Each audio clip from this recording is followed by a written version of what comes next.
Papers to be laid on the table. General Retired V.K. Singh. Your permission, I rise to lay papers mentioned against my name at serial number 1 of the revised list of business.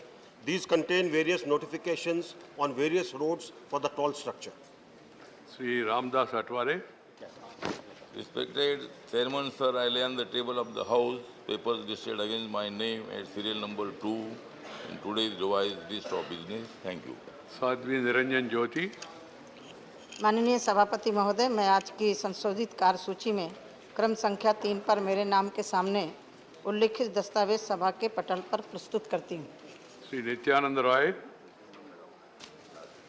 महोदय, मैं आज की संशोधित कार्यावली में क्रमांक संख्या 4 पर मेरे नाम के सम्मुख उल्लेखित दस्तावेज सभा पटल पर रखता हूँ। श्री राजू। स्टेटमेंट था। स्टेटमेंट था नंबर 1 पे लगा। मेंशन स्टेटमेंट क्या? Right on the table. Shri Rajeev Chandrashekhar.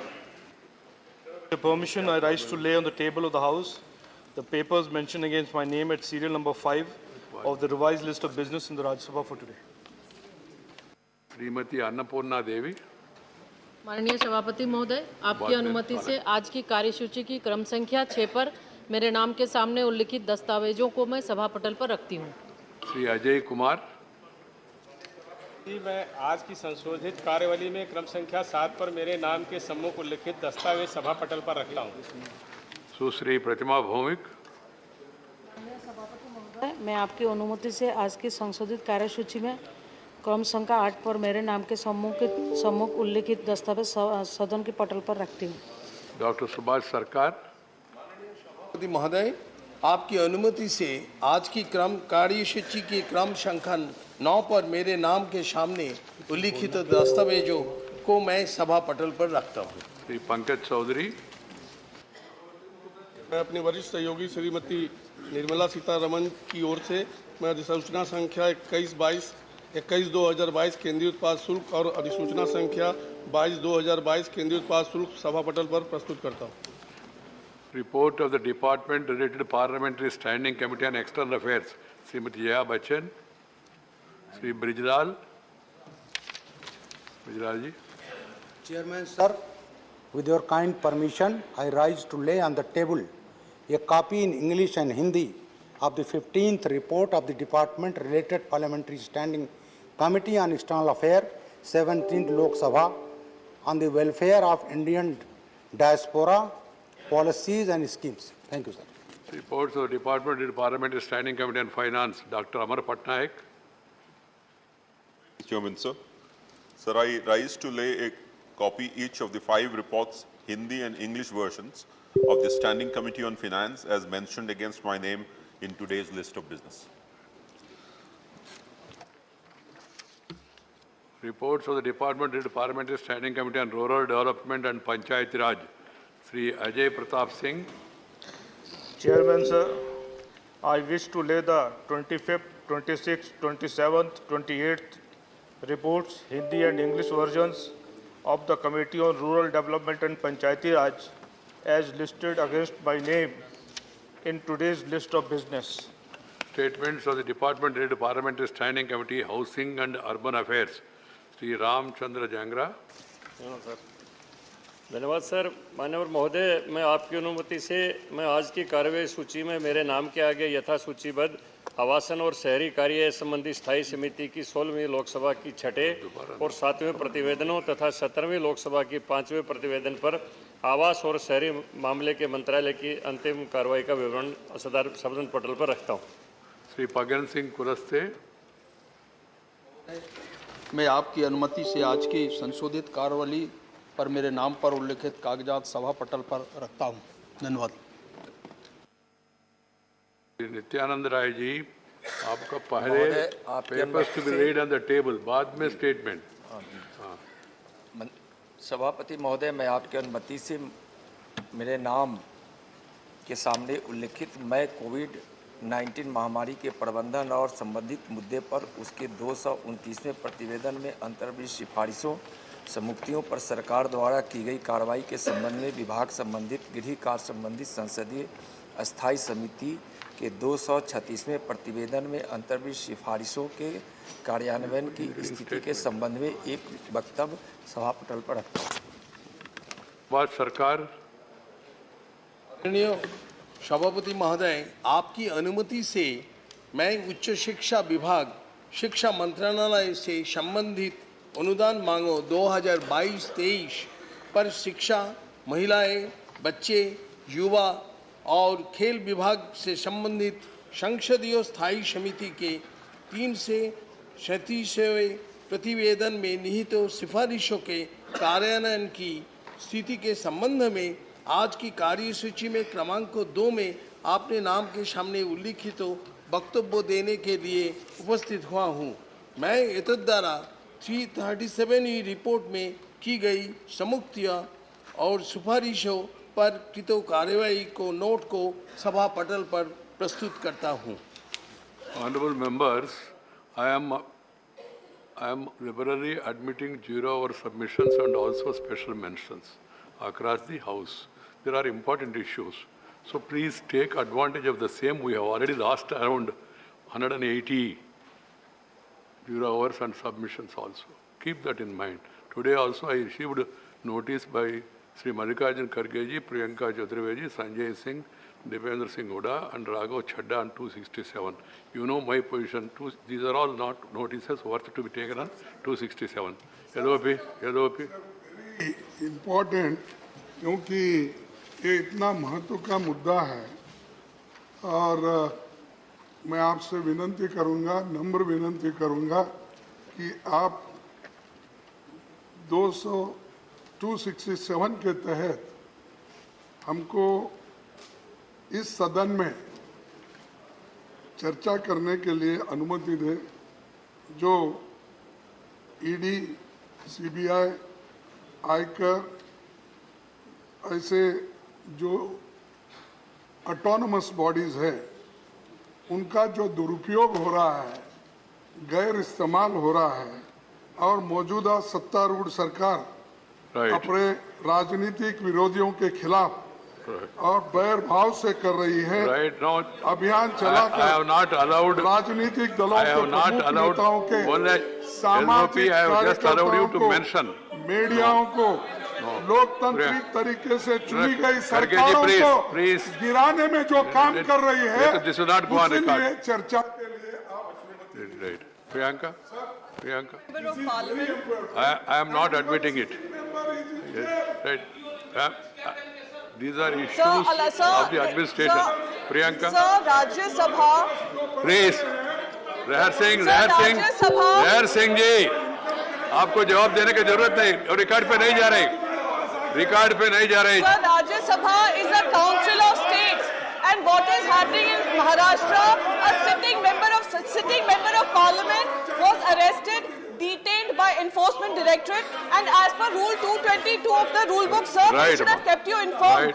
What they are doing, they are undermining your constitutional position also, sir. The country is moving towards Hindi Raj without any of these notices because LOP has been consistently asking. I just permitted him, that's all. Sri Vaiko, you want 0 hour. 0 hour, Dr. Santanu Sen.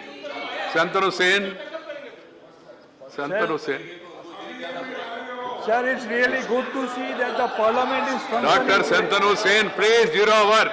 Sanjay, please. Issue आ गया आपका? हाँ, Santanu Sen. Sir, it's really good to see that the parliament is functioning, and I am really delighted to have the opportunity to speak on 0 hour because my point of order, despite waiting for nearly 20 minutes, was Leave refused. the 24 point of order. Go to the point. Sir, my point is, we all know, we all admit that the women literacy is one of the most important indicators for the development of a country. Unfortunately, in our state, the women literacy is only 65%, which is far away from the expectation, especially in the bigger states like Uttar Pradesh, Bihar, Jammu and Kashmir, Madhya Pradesh. The women literacy rates are extremely poor, sir, which are leading to more fertility, leading to more mortality, more hardship, and lack of knowledge for their rights as well. So far the knowledge goes, the reasons are negative attitude, patriarchal psychology, poverty, accessibility to the schools, and lack of female teachers, sir. Sir, so far the budgetary allocation is concerned, it is very unfortunate to note that in such a big country, the budgetary allocation for education as a whole is very meager, sir. In 2022, if we compare the budget of 2022 with 2021, there was a sharp decrease by 6%. Health expenditure per capita, so far the women's are concerned, is also very poor. So far the world is concerned, it's 140 out of 190 countries, sir. Sir, there is a project called Beti Bachao, Beti Padhao. Unfortunately, the Parliamentary Committee on the Empowerment of Women in Lok Sabha said that 80% of the total budgetary allocation was spent for advertisement only. Sir, our learned minister, Madam Smriti Irani, she herself admitted that for a period of 2014 to 2019, 54% of the total budget was spent for advertisement only. From 14-15 to 2021, there was an expenditure spent for the project is 740 crore, out of which 401 crore was spent for advertisement only. Parliamentary Committee has categorically mentioned that no monitoring or no periodic upgradation so far this project is concerned. Sir, I must cite you some example. If you come to our state of West Bengal, the internationally awarded Konyasri project, what is there, sir? There are K1, K2 and K3. From the age group of 13 to 14, 750 rupees for allowance. 18 to 19 group, 25,000 one-term grant. And for the university students, 2,500 per month for the science students and 2,000 per month for the art students, sir. Sir, my humble submission, there are a few other projects for Shabut Chati, which give you more accessibility. So my humble submission, my humble submission. Marathi.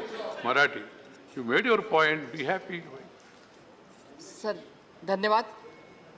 Marathi. महाराष्ट्रामध्ये जुलै महिन्यामध्ये जी अतिवृष्टी आणि अतिशय पावसामुळे जी भयानक परिस्थिती निर्माण झाली, विशेष करून विदर्भामधील गडचिरोली, कोल्हापूर, मुंबई, ठाणे, नाशिक आदी विभागामध्ये पावसामुळे जी हलाखीची परिस्थिती निर्माण झाली, त्यामध्ये आपल्या माध्यमातून सभागृहाचं लक्ष वेधण्यासाठी मी या ठिकाणी उभी राहिलेली आहे.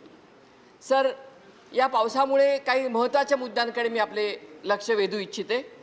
एक तर केंद्र सरकारची जी टीम आहे, ती जी टीम गेलेली आहे ती फक्त विदर्भामध्ये गेलेली आहे. तर त्यांनी मराठवाड्यामध्ये आणि इतर प्रांतामध्ये सुद्धा जाण्याची आवश्यकता आहे आणि केंद्राची टीम मराठवाड्यामध्ये सुद्धा जाणं आवश्यक आहे, ही मागणी मी आपल्या माध्यमातून करू इच्छिते. दुसरी म्हणजे तातडीने मदत मिळणं आवश्यक आहे.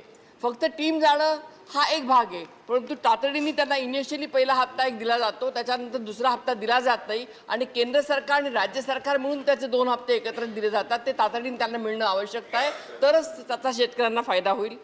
साहेब, सर, माती खरवडून गेली हे सगळ्यात महत्त्वाची आणि गंभीर बाब आहे, कारण पिकं गेली तर शेतकऱ्याचं एका वर्षाचं नुकसान होतं, पण जर माती खरवडून गेली तर मात्र शेतकऱ्याला अनेक वर्ष त्याचं नुकसान घेतलं जातं आणि त्याच्यासाठी कुठेतरी सरकारने लॉंग टर्म त्याच्यासाठी मदत करण्याची आवश्यकता आहे आणि त्यासाठी सरकारने पुढे आलं पाहिजे.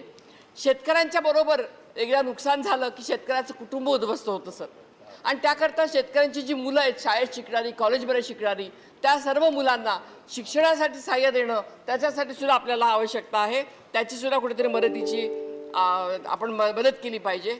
आणि साहेब, आमच्या मराठवाड्यामध्ये एक विचित्र परिस्थिती निर्माण झालेली आहे.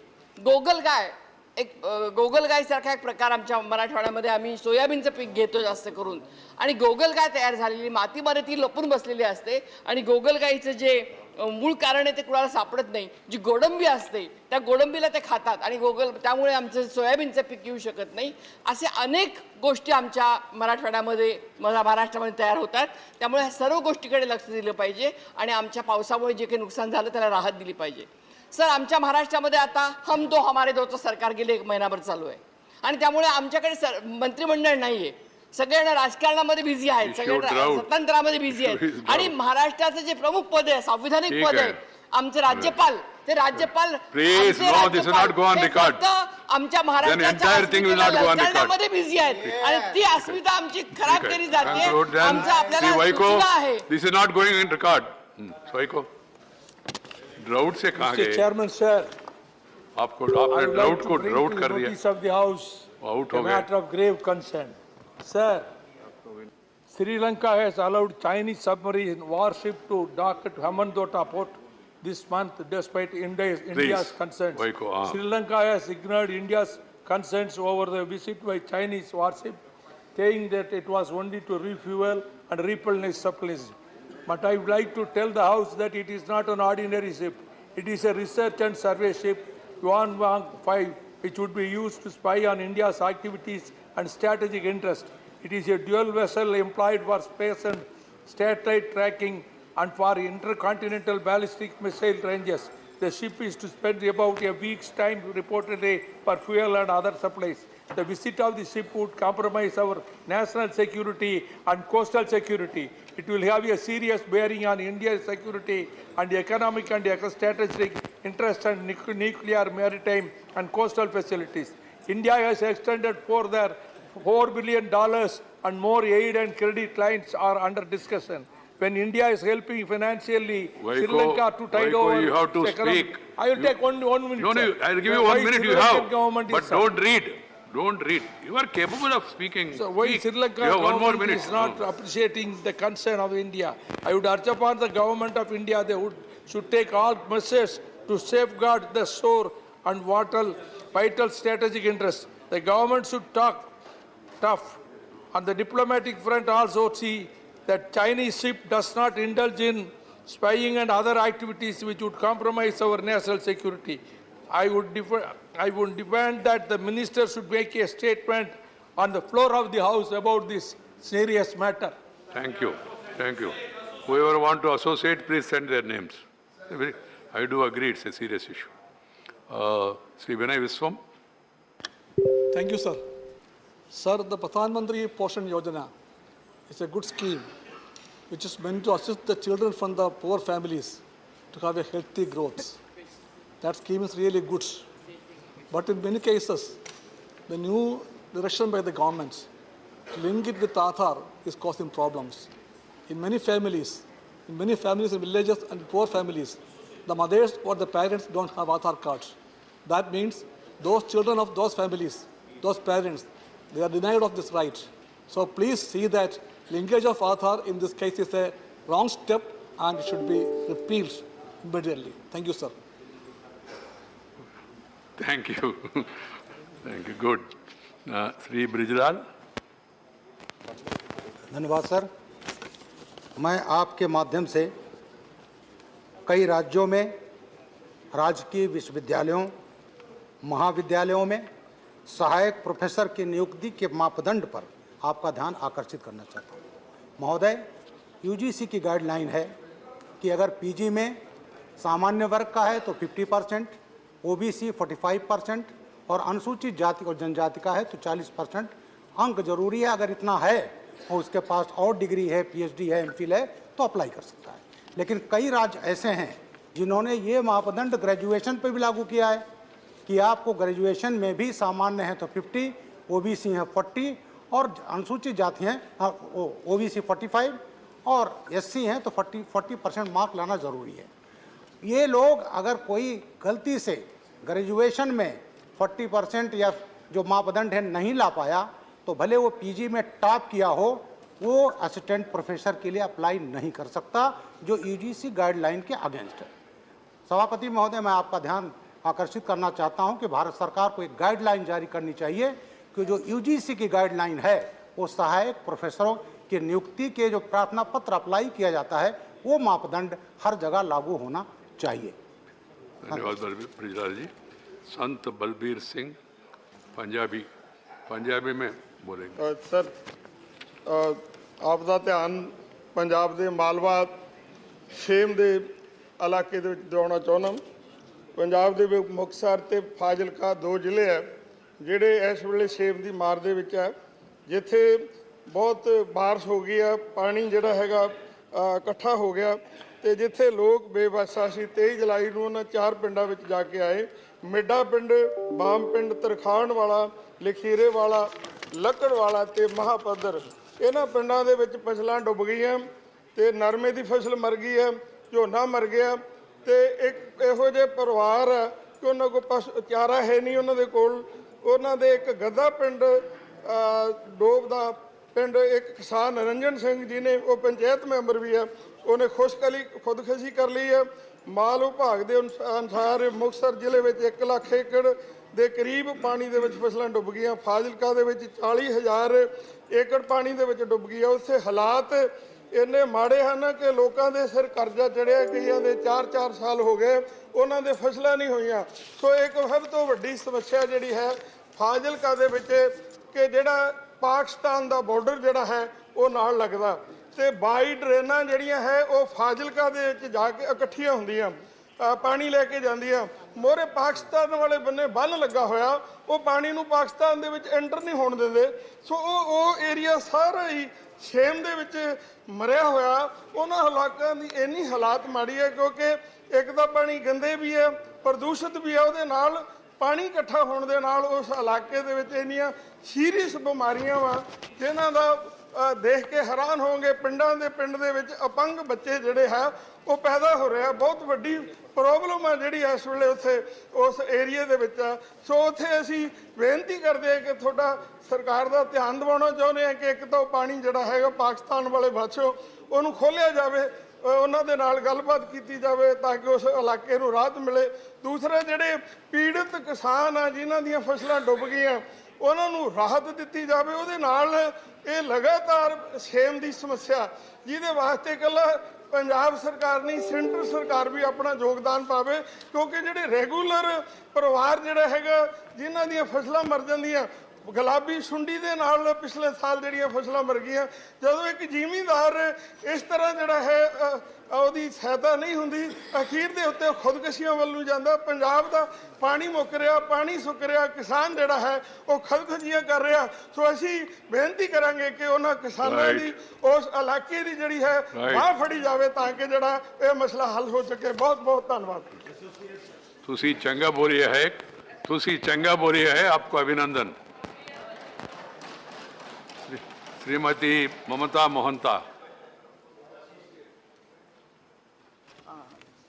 धन्यवाद माननीय अध्यक्ष जी।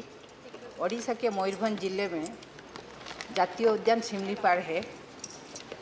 जंगल और परिवेश विभाग इस उद्यान को जातीय उद्यान की मान्यता नहीं दे रहे हैं और इस जंगल में जो शिकारी लोग जानवर को मारते हैं और हर रोज़ जानवर मरते हैं और देखा जाता है कि जो वन्य प्राणी भटककर सब गांव के इलाके में आ जाते हैं। कुछ साल में देखा जाता है कि यहाँ वन्य प्राणी के शिकारी लोग शिकार करते हैं और बड़े बड़े पेड़ को काटकर बाहर चालान करते हैं।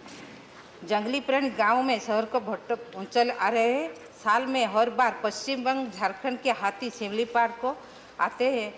शुरू में हाथी के लिए कॉरिडोर बनाया गया था, लेकिन अब इसी हाथी कॉरिडोर को मरम्मत नहीं किया जा रहा है, इसीलिए जंगली हाथी रास्ता भटककर गांव और शहर इलाका को आ रहे हैं। ज़्यादातर मयूरभंज जिला के राजगोविंदपुर, बेतनोटी, सुलियापदा, बांगरीपोशी, चित्रोड़ा, सारसकोना, बिसोई ब्लॉक के जौन बस्ती में इलाके में आकर घर तोड़ते हैं और कृषि क्षेत्र नुकसान करते हैं, प्राण हानि करते हैं। उदाहरण स्वरूप इस साल 10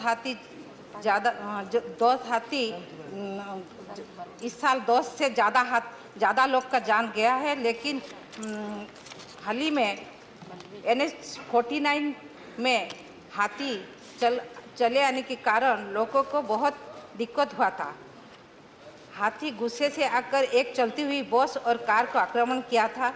आपको बताना चाहूँगी कि पिछले 12 साल में ओडिशा में 954 हाथी का मृत्यु हुआ है। केवल 2019 के आज तक 254 हाथी मरे हैं और पिछले 3 सालों में हाथी ट्रैक के लिए 8 करोड़, हाथी को भगाने के लिए 70 करोड़ खर्च हुआ था।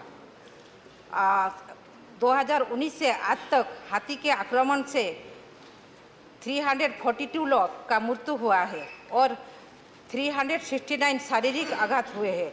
जंगल और परिवेश विभाग को मेरे अनुरोध है कि शिमलीपाल में हाथी कॉरिडोर का मरम्मत करे, वन्य प्राणी और लोगों का जीवन रक्षा करे और शिमलीपाल का जातीय उद्यान का मान्यता दें। राइट, धन्यवाद। श्री रुजिनो वैक्यूम फेडरल। Thank you, Mr. Chairman. I wish to inform that prior to the liberation of Goa, 1961, Goa's economy was a money order economy because virtually every Goan was working abroad. Every alternate house, there was a seafarer who was working abroad.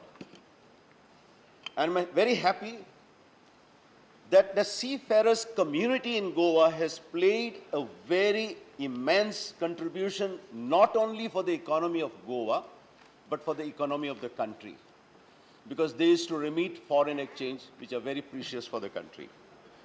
During COVID-19, we are very proud that the Goan seafarers has played a yeoman service all over the world.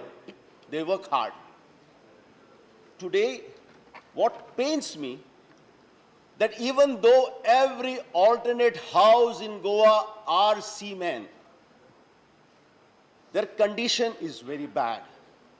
Because overall economic meltdown, there is rampant unemployment, and there is hardly any system to give them pension. Today, I request to Honorable Chairman that the shipping ministry looks into the matter. They were getting a pension of 200 rupees per month. That also has stopped. It is a shame that these people who have played such a great role in the history of this country are today not having any pension scheme, not having any ex gratia. The 200 rupees ex gratia is also stopped now. So I request that please either enhance this amount or bring an honorable pension scheme so that they and their families can live a life of honor and dignity for having contributed so immensely for the economy of this country. Thank you, Raji. Sri Rajamani Patel, whoever want to associate, send your name by slip. माननीय सभापति जी, मनरेगा योजना के तहत मध्य प्रदेश के कार्यों में किए गए भ्रष्टाचार के संबंध में मैं सदन का ध्यान आकर्षित करना चाहता हूं। मनरेगा योजना अंतर्गत रीवा में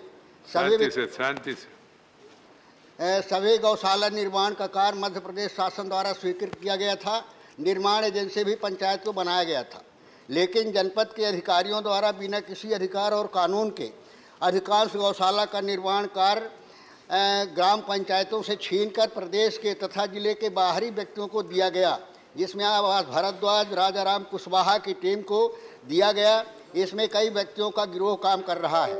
गिरोह के लोगों द्वारा बेरोजगार युवकों को रोजगार का लालच दे करके आवास की टीम एनजीओ ने रोजगार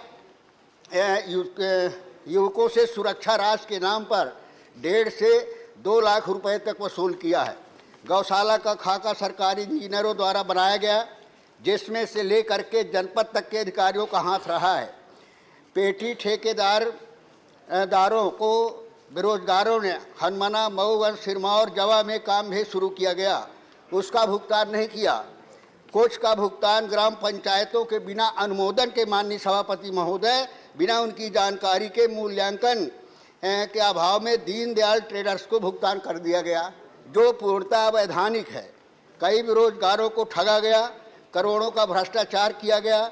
बार बार मंत्रियों से आग्रह किया गया कि नहीं हुई। मैं सदन से आग्रह करना चाहता हूं, माननीय मंत्री से निवेदन करना चाहते हैं कि इस प्रकरण की गंभीरता को देखते हुए वरिष्ठ अधिकारियों द्वारा जांच कराई जाए, बेरोजगारों का लंबित राशि का भुगतान किया जाए तथा विधि विरुद्ध काम करने वाले सदस्यों एवं अधिकारियों के विरुद्ध कार्रवाई की जाए, ताकि भ्रष्टाचार पर लगाम लगे और बेरोजगार युवकों को जिनका शोषण हुआ है उनको न्याय मिल सके। धन्यवाद राजामणि जी। श्री अजय प्रताप सिंह। श्री अजय प्रताप सिंह, मेरा स्पेशल मेंशन आपका 0 आवर। 0 स्पेशल मेंशन में लगाया था। हाँ, demand to provide home delivery, वो स्पेशल मेंशन में लेना चाहते हैं आप? बोल देता हूँ मैं। बोल दीजिए। आदरणीय अध्यक्ष महोदय, भूतपूर्व सैनिक एवं सेवारत सैनिकों को सस्ते दर पर विभिन्न वस्तुएं प्राप्त हों, इसके लिए भारतीय सेना द्वारा CSD कैंटीन की सेवा उपलब्ध कराई जाती है।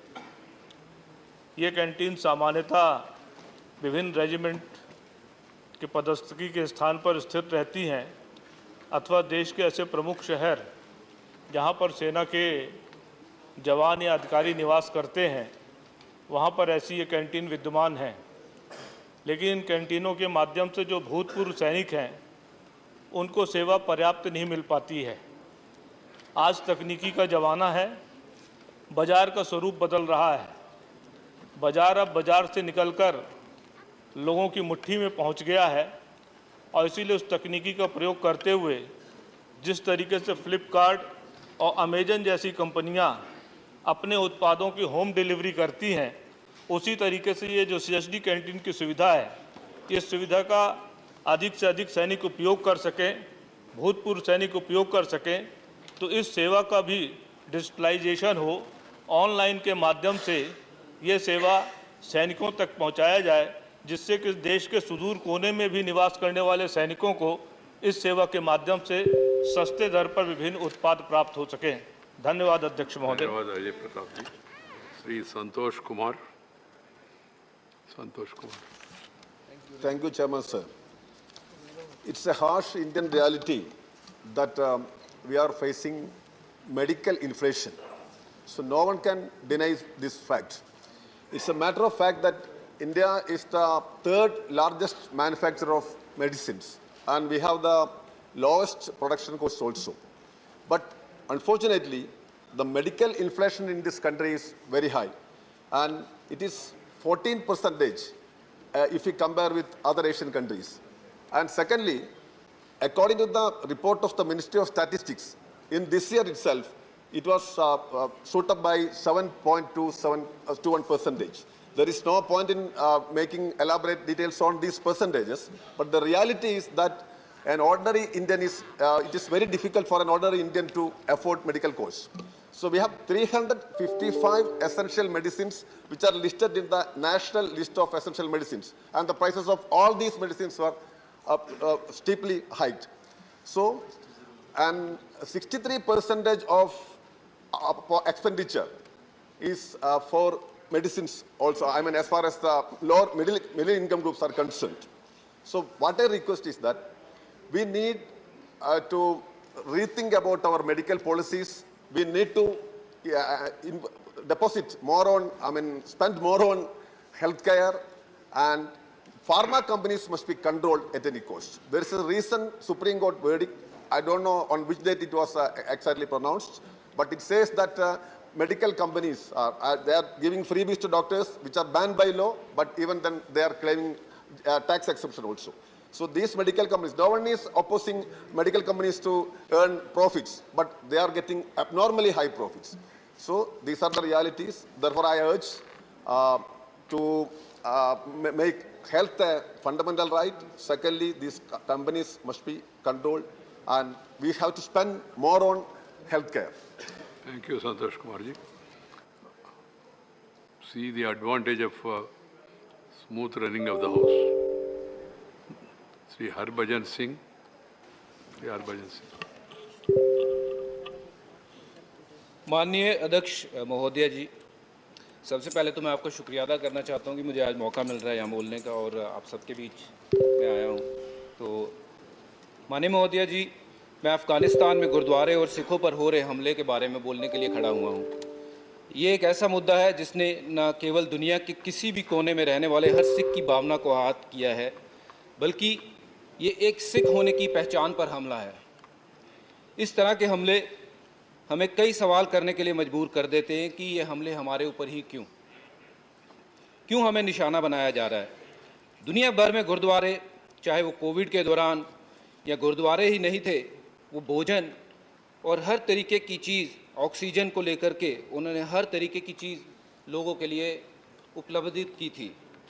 स्वतंत्रता के बाद के समय की बात करूं तो देश के सिखों के योगदान के बारे में हम सबको पता है। जीडीपी की बात करूं, रोजगार की बात करूं या दान धर्म की बात करूं तो सिख हमेशा सबसे आगे रहा है।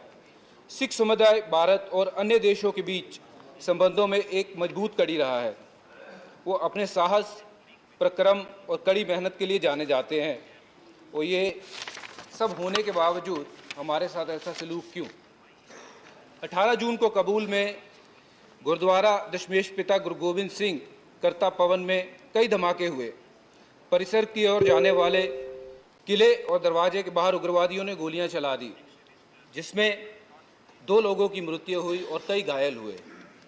25 मार्च 2020 को आईएस के बंदूकधारियों ने आत्मघाती हमलावरों ने काबुल के गुरुद्वारों पर राय साहेब पर हमला किया। बताया जाता है कि इमारत में 200 लोग थे, जिसमें बच्चों समेत 25 सिखों की मौत हुई। राय साहेब गुरुद्वारा हमले में मारे जाने वाले जो लोग थे, उनके अंतिम संस्कार के अगले दिन फिर और एक हमला हुआ। 2018 में एक आत्मघाती हमलावर के पूर्वी शहर जलालाबाद में एक सभा पर हमला किया गया।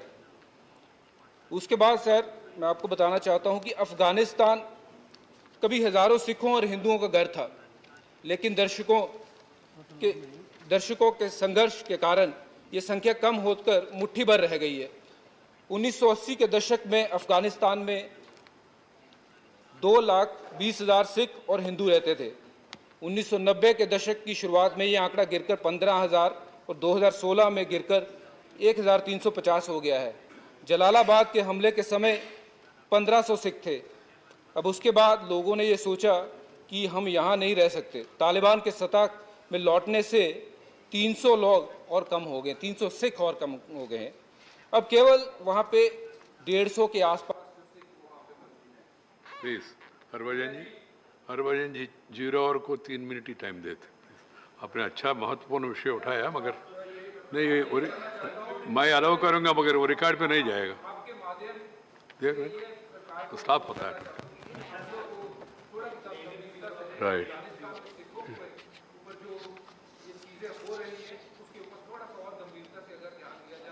राइट हरभजन जी हमारा जाने माने क्रिकेटर है, सबको मालूम है। जो इन्होंने विषय उठाया वो महत्वपूर्ण विषय है, तो मेरे ख्याल से विदेश मंत्री उसके ऊपर और ध्यान देंगे। श्री जौहर सरकार, डॉक्टर अमी याज्ञिक। Thank you, sir, for giving me this opportunity to raise a very important issue. Sir, the issue relates to cancer patients. Sir, recent report of the Indian Council for Medical Research shows that number of Indians suffering from cancer is projected to increase to 29.8 million in 2025, which was earlier 26.7 million in 2021. So there's also a question that was asked in the Lok Sabha, and the then health minister had replied to that question and said that out of 1,40,67,894 cases of cancer in the world, in 2012, India reported 10,57,204 cases, and that means that 7.5% of global cancer burden was shared by India. That means that every 13th cancer patient is an Indian in the world. So this is a very, very gross situation, and this also shows that we need access for the cancer treatment, and the facilities should be a major issue affecting the nation's health. Sir, every year 1.5 million new cases are diagnosed. Cancer centers are, sir, mostly in cities, and people coming from villages have to travel far and wide to see that the patient gets cancer care. Sir, that is also expensive. They jeopardize their livelihoods to see that care continuity is there for the patient. Not to talk about the trauma of the patient and the relatives. I think, sir, I would request to the government, through you, sir, and especially urge that there should be more investment in the infrastructure for cancer patients. There should be radiotherapy units, radiation therapy units, and chemotherapy units so that they can access these facilities. So the 325th report of the Parliamentary Standing Committee on Science, Technology, Environment, Forest and Climate Change also pointed out this fact also, that there should be availability of adequate facilities in local regions so that people do not suffer from not getting cancer care, sir. Sir, there is another aspect which needs to be looked into by the Health Ministry, that there should be affordable and equitable care for cancer patients. So it's a very traumatic situation when we talk about cancer. The trauma is emotional, the trauma is within the family, the trauma is also economic. The report also pointed out that 6 crore people are pushed below the poverty line because of incurring these costs. Sir, I would urge the government to take this issue seriously. Thank you very much, sir. Thank you, Dr. Ami. Dr. Lakshmikant Vajpayee. माननीय सभापति जी, आपके प्रति आभार व्यक्त करते हुए युवाओं से जुड़ा हुआ एक महत्वपूर्ण विषय मैं यहाँ उठाना चाहता हूँ।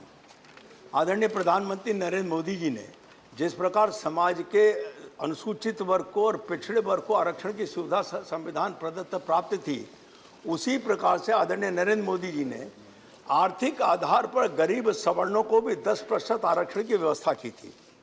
लेकिन उस आरक्षण की व्यवस्था में एक बात की चूक हो गई कि जिस प्रकार अन्य आरक्षणों में अधिकतम आयु सीमा में 5 वर्ष की छूट दी गई है, वो 5 वर्ष की छूट इस आर्थिक आधार पर गरीब सवर्णों के आरक्षण में दी जाए, ये व्यवस्था होनी चाहिए थी। इसके लिए लगातार युवा मांग कर रहे हैं।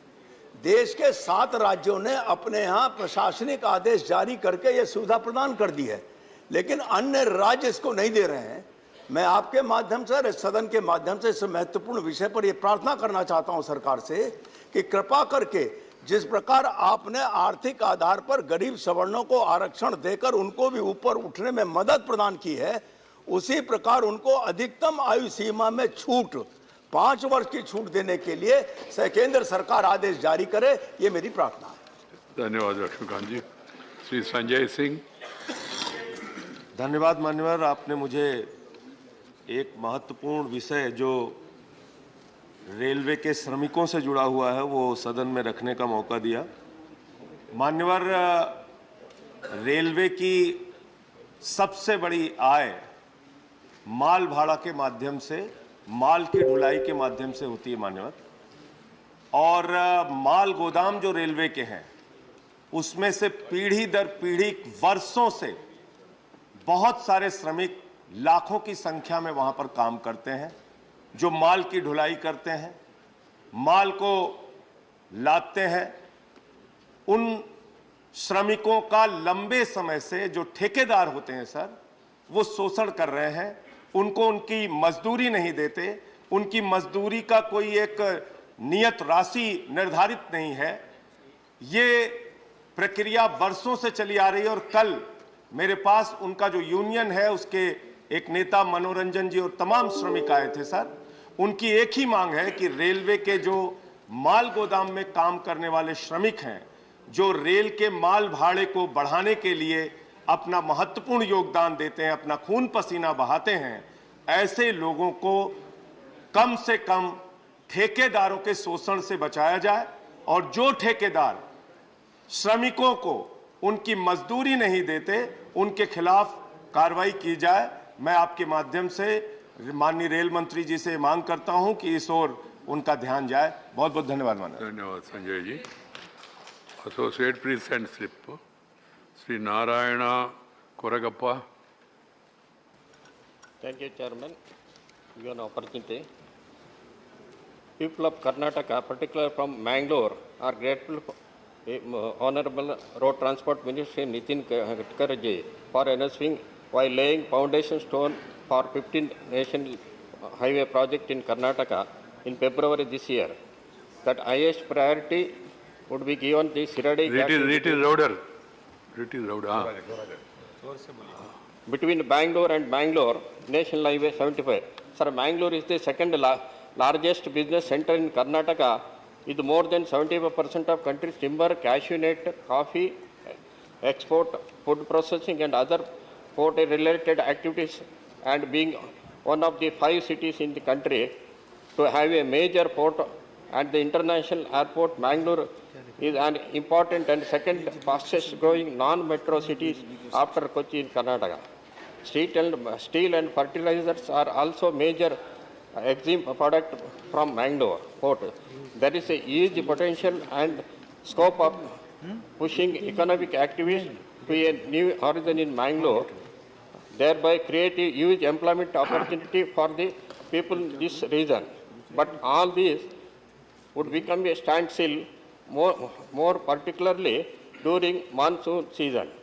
For example, during this monsoon, Siradi Ghat, which is the major link between the coast and the capital, was closed for vehicle dongle and at other places due to landslides. The problem is landslides at various places in the Ghat road becomes a order of this day during monsoon, impacting economic activities, disturbing vehicular movement. There is only one solution for all these ills, and it is no take up Siradi Ghat road between Mangalore National Highway. The government proposed to expand the highway to 6-lane combination to tunnels and high pier arch bridges in the Ghat section. Sir, feasibility come geotechnical study for Siradi Ghat bypass was already done, and it is the team of international experts has found that are the technical difficulties building long tunnels.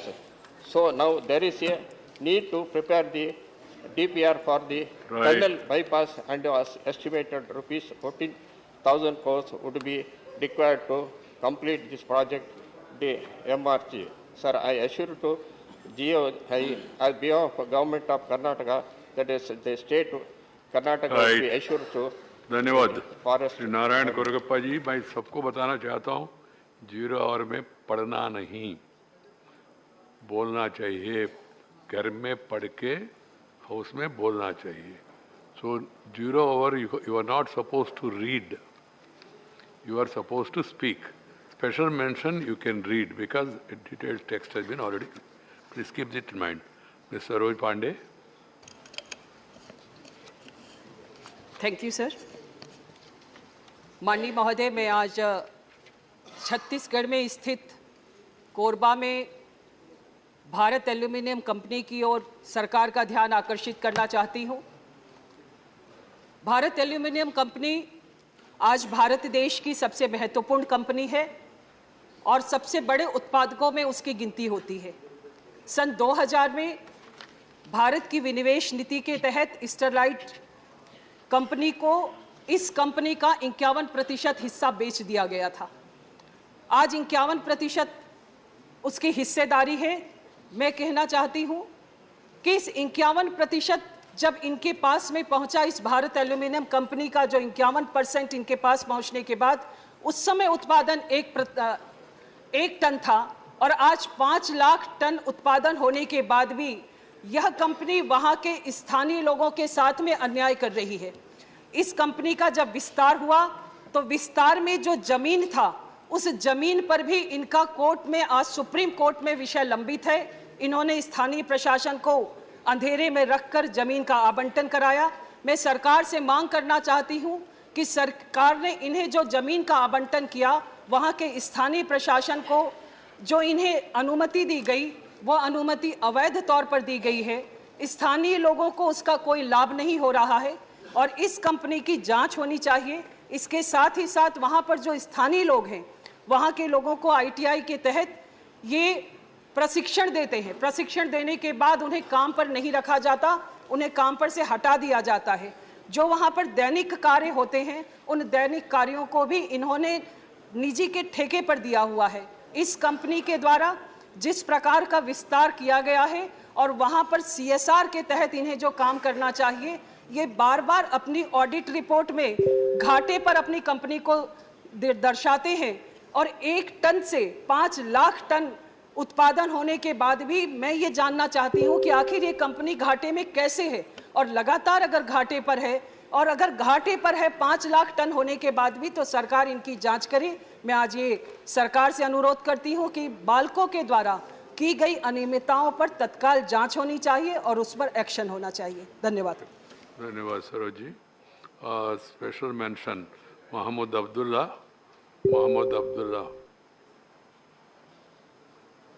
Fast tag.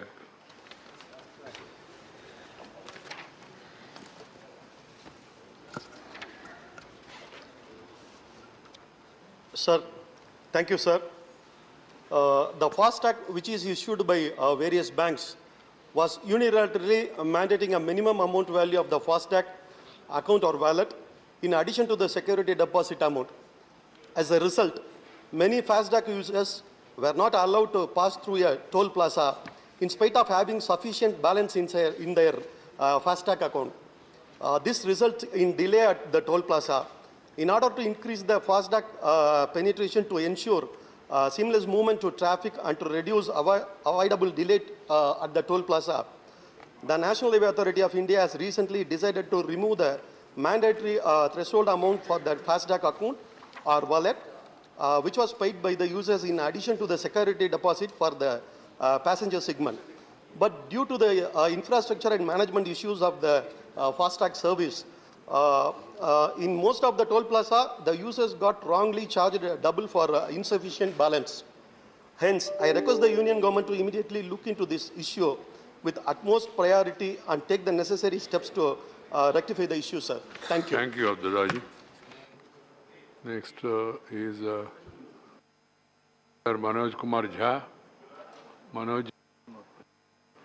Then next is Sri Suken Sekhar Rai.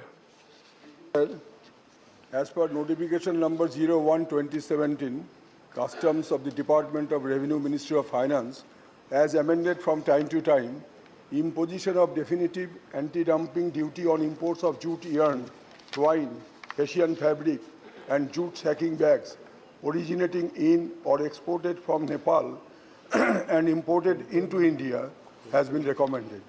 As per the said notifications, anti-dumping duty on Hessian fabric is either nil or lower than anti-dumping duty on sacking bags.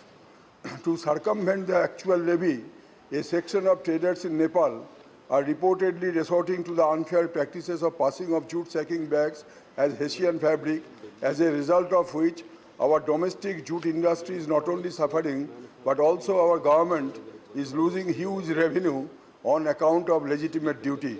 I would therefore urge upon the Honorable Finance Minister to have the matter inquired into for appropriate remedial measures. Thank you, Sukenji. Sri Ajit Kumar Bhuyan. Ajit Kumar, please. Thank you, Chairman Sir, for giving this opportunity. Sir, the Rangya Railway Division is one of the 5 railway divisions under the Northeast Frontier Railway Zone of Indian Railways. So I would like to draw your kind attention to a decade-long pending issue of an additional stoppage of 12424 Rajdhani Express at Rangya Junction. Sir, people are compelled to go to Guwahati station by hiring cars, losing hard-earned money, and spoiling their precious time. Some elderly people even being compelled to stay one extra night at the nearby hotel of Paltan Bazar, Guwahati. Sir, as you know that Assam is a frontier state and its people are to spend much more time reaching New Delhi by train. At present, there is only one daily service of Rajdhani is 12423/424. Due to some faulty arrangements, users are to face many hurdles and lose hard-earned money as well as precious time. It is also known to you all that Rangya station is the junction point of rail connectivity of Dhemaji, Lakhimpur, Biswanath, Sonitpur, Udalguri, Baksa, Kamrup, Nalbari districts of Assam, and East Kameng, East Siang, West Siang, East districts of Arunachal Pradesh. In the absence of an additional stoppage at the Rangya junction, people of nearby areas are facing a huge problem in catching the Rajdhani Express. I urge the government for stoppage of Rajdhani Express train number 12424 at Rongya Junction. Thank you, sir. Thank you, Yaji. Associate, please send your name. Sri Manas Ranjan Mangaraj. Sri Manas Ranjan Mangaraj.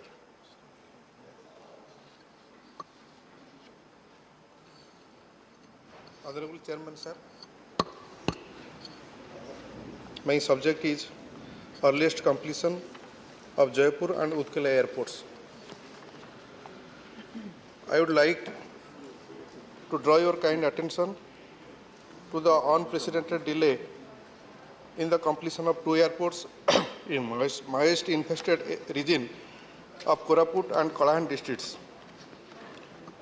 The airports in Jaipur, Koraput and Utkela Kalahandi were planned along with Jharsuguda airport under the Udan scheme way back in 2017. But the work began only on 2020 after a lot of deliberations and persuasions.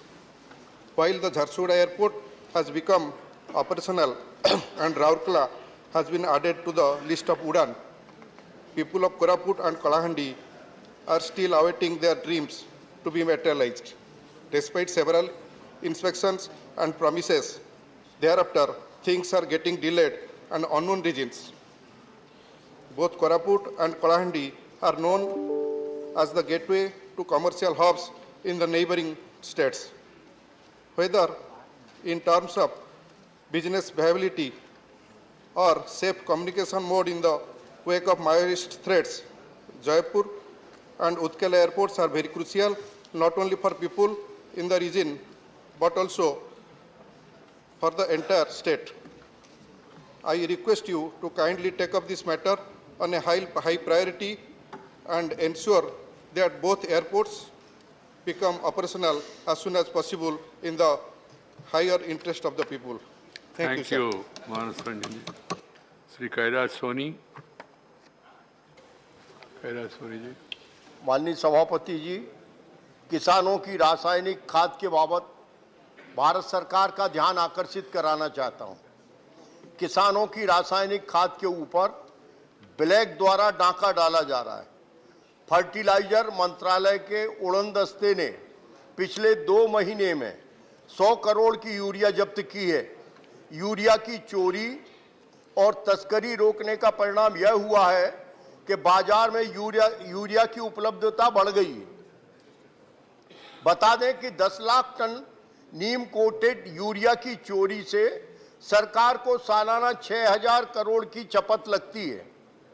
Fertiliser मंत्रालय के मुताबिक देश की विभिन्न औद्योगिक इकाइयों में सालाना 10 से 12 लाख टन यूरिया की खपत होती है, जबकि मुश्किल से 2 लाख टन यूरिया ही इनके द्वारा आयात की जाती है।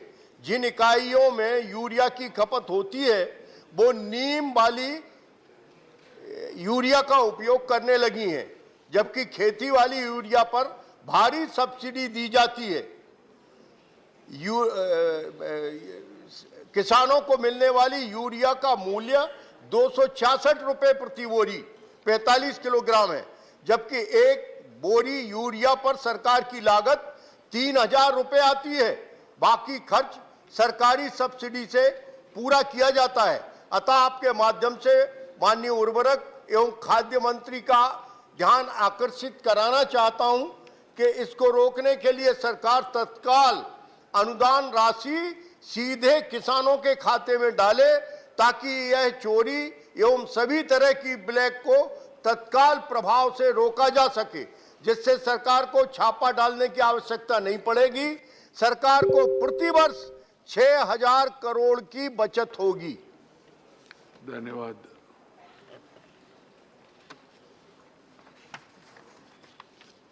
आप लोगों ने डॉक्टर करीमो जी है, please quick, one more time come. Thank you, sir. Yes, sorry. Honorable Chairman, sir, railways is the lifeline of the people of country, especially the poor and downtrodden people depend on railways for their travel. The railways had withdrawn train services and cancelled the fare concession for senior citizens and differently abled persons since the COVID-19 lockdown from 2020 March. Indian Railways provide concession and ticket fare for 53 category of people like senior citizens, differently able persons, medal-winning sports personalities, cancer patients, journalists, women above 58 years, men above 60 years were given 50% and 40% concession respectively. Freedom fighters were honored and were given 100% concession. So full restoration of the train services yet to happen even after 1 year since the government imposed lockdown. To add more woes to the government is running 70% of special trains with higher fares. Poor passengers have to spend more money for the travel by train even for a short distance. The lack of concession has burdened the elderly persons. Therefore, I urge the government to restore 100% of normal train services under reduce the fares in special trains and provide the concession fare tickets for elderly citizens and differently able persons immediately. Thank you, sir. Thank you, Ma. Now, question hour. Smriti Patraji. 181. Srimati Jabe Mathir. Huh? Special mention, now time So is over. question number 181. Other special mentions are to be laid on the table. Mantri. Jawab Patel.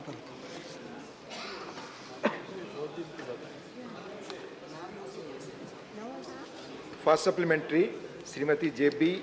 Mathir Hisham. So question number 181, sir. Please. माननीय मंत्री जी हैं ना, कह दिया. First supplementary.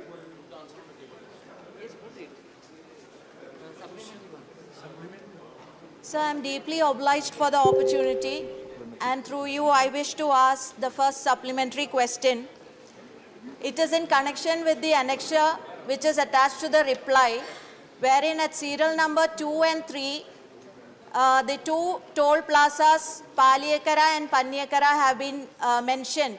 And these two toll plazas, the distance between both of them is below 60 kilometers, and to be precise, 37 kilometers. So, in the interest of commuters and in the interest of public transport, and also considering the fact that the Paliyakara toll plaza have collected already 1,080 crores and also towards 850 project cost, shouldn't, and also the rule in existence which says 60 kilometer, there should not be toll plazas between two toll plazas. Considering that, shouldn't one of it be closed? Be brief in question. The question is, shouldn't one of the toll plazas be closed, taking into consideration the rule of 60 kilometers and in the interest of common man and public transport? Thank you. Honorable Chairman, sir, already there is a rule for 60 kilometers as far as the toll plaza is concerned. The fee plaza on same section of NH and in the same direction cannot be established within 60 kilometers. This is the condition. But the exception is there, which is already written in the rule, that fee plaza within 60 kilometers is for collection of fee for a permanent bridge, bypass or tunnel. Now the problem is that presently in the Wilders Vanda Kacheri, Pommalam, this is a private concessionary is there, and his concession period is for 20 years. It is 17/5/2033, and this is the BOT toll. For the reason, if we are going to stop that, government is now mandatory, we have to give the compensation for that. But the problem is genuine and legitimate. My suggestion for honorable member is we are in the process of making new option for that. First of all, we have the system by which we are presently collecting the toll. That is already the system is there. But now we are searching for two options. One is satellite-based toll system, where the GPS will be there in the car and the toll will directly, we will subtract it from their bank account. The other option is the number plate.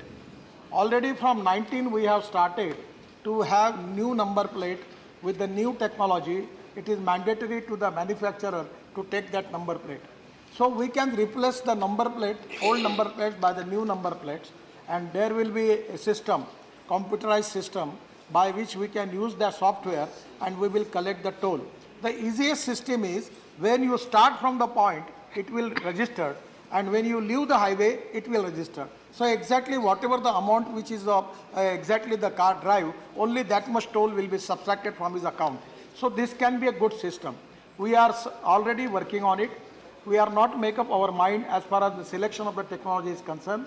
But as early as possible, within a month, we will select the technology. We will use all the sophisticated technology of the world by which it will be useful for the people, and there will be no queues, no rush, no problem as far as the fuel is concerned, because lot of traffic jam is there, and by which we will resolve the issue. I am very much sympathetic about you also, because this is a legitimate and genuine problem. Presently, as far as the law is concerned, we are already have no problem because there is a provision. But still, I understand the feeling behind your question, and that is very legitimate, and the spirit is very correct.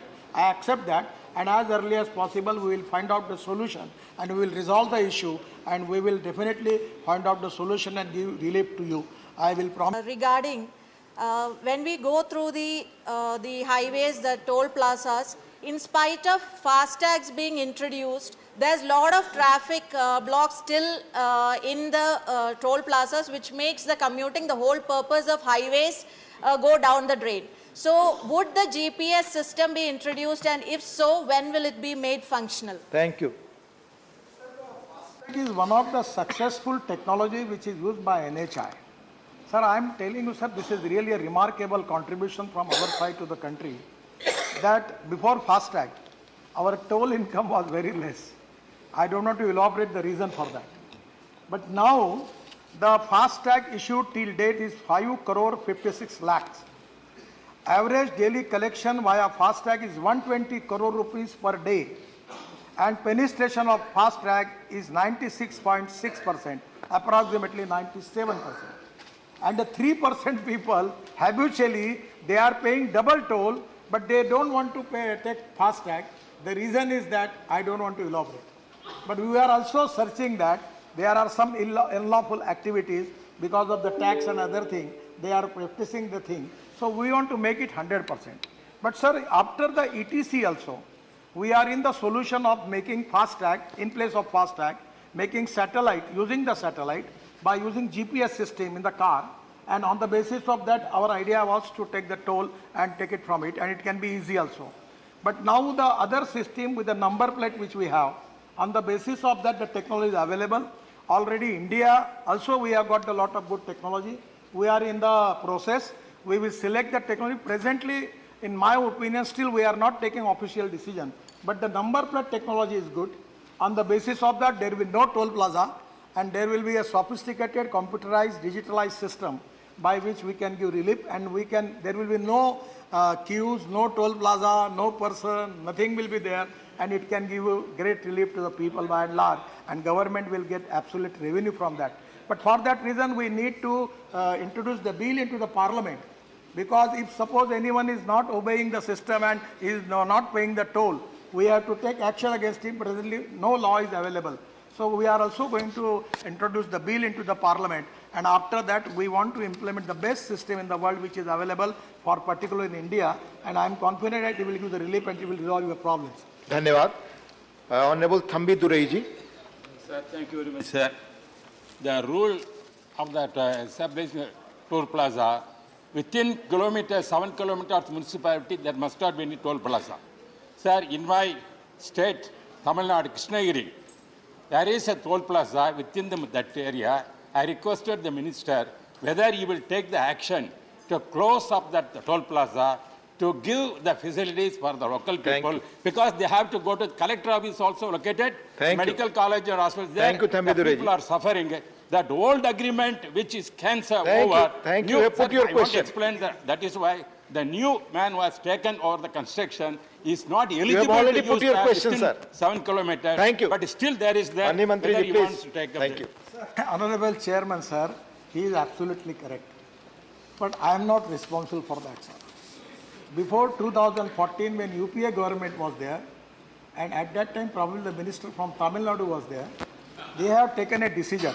That is a very, very good terminology was there, additional of sweetener.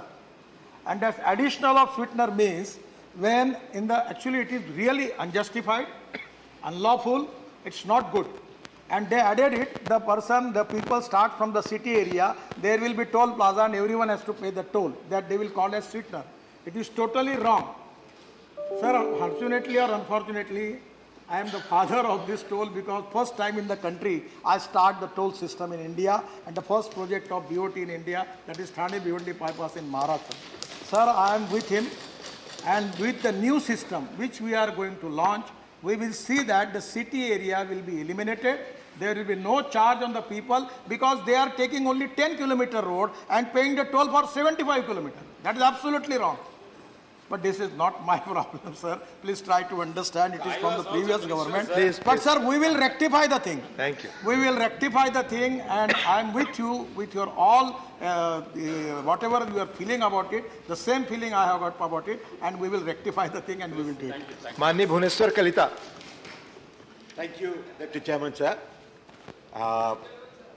My supplementary arises from the Minister's reply, which was very exhaustive, and he has given a lot of clarifications about this.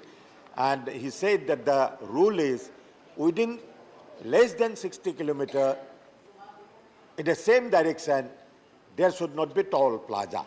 But there are. He said that there are.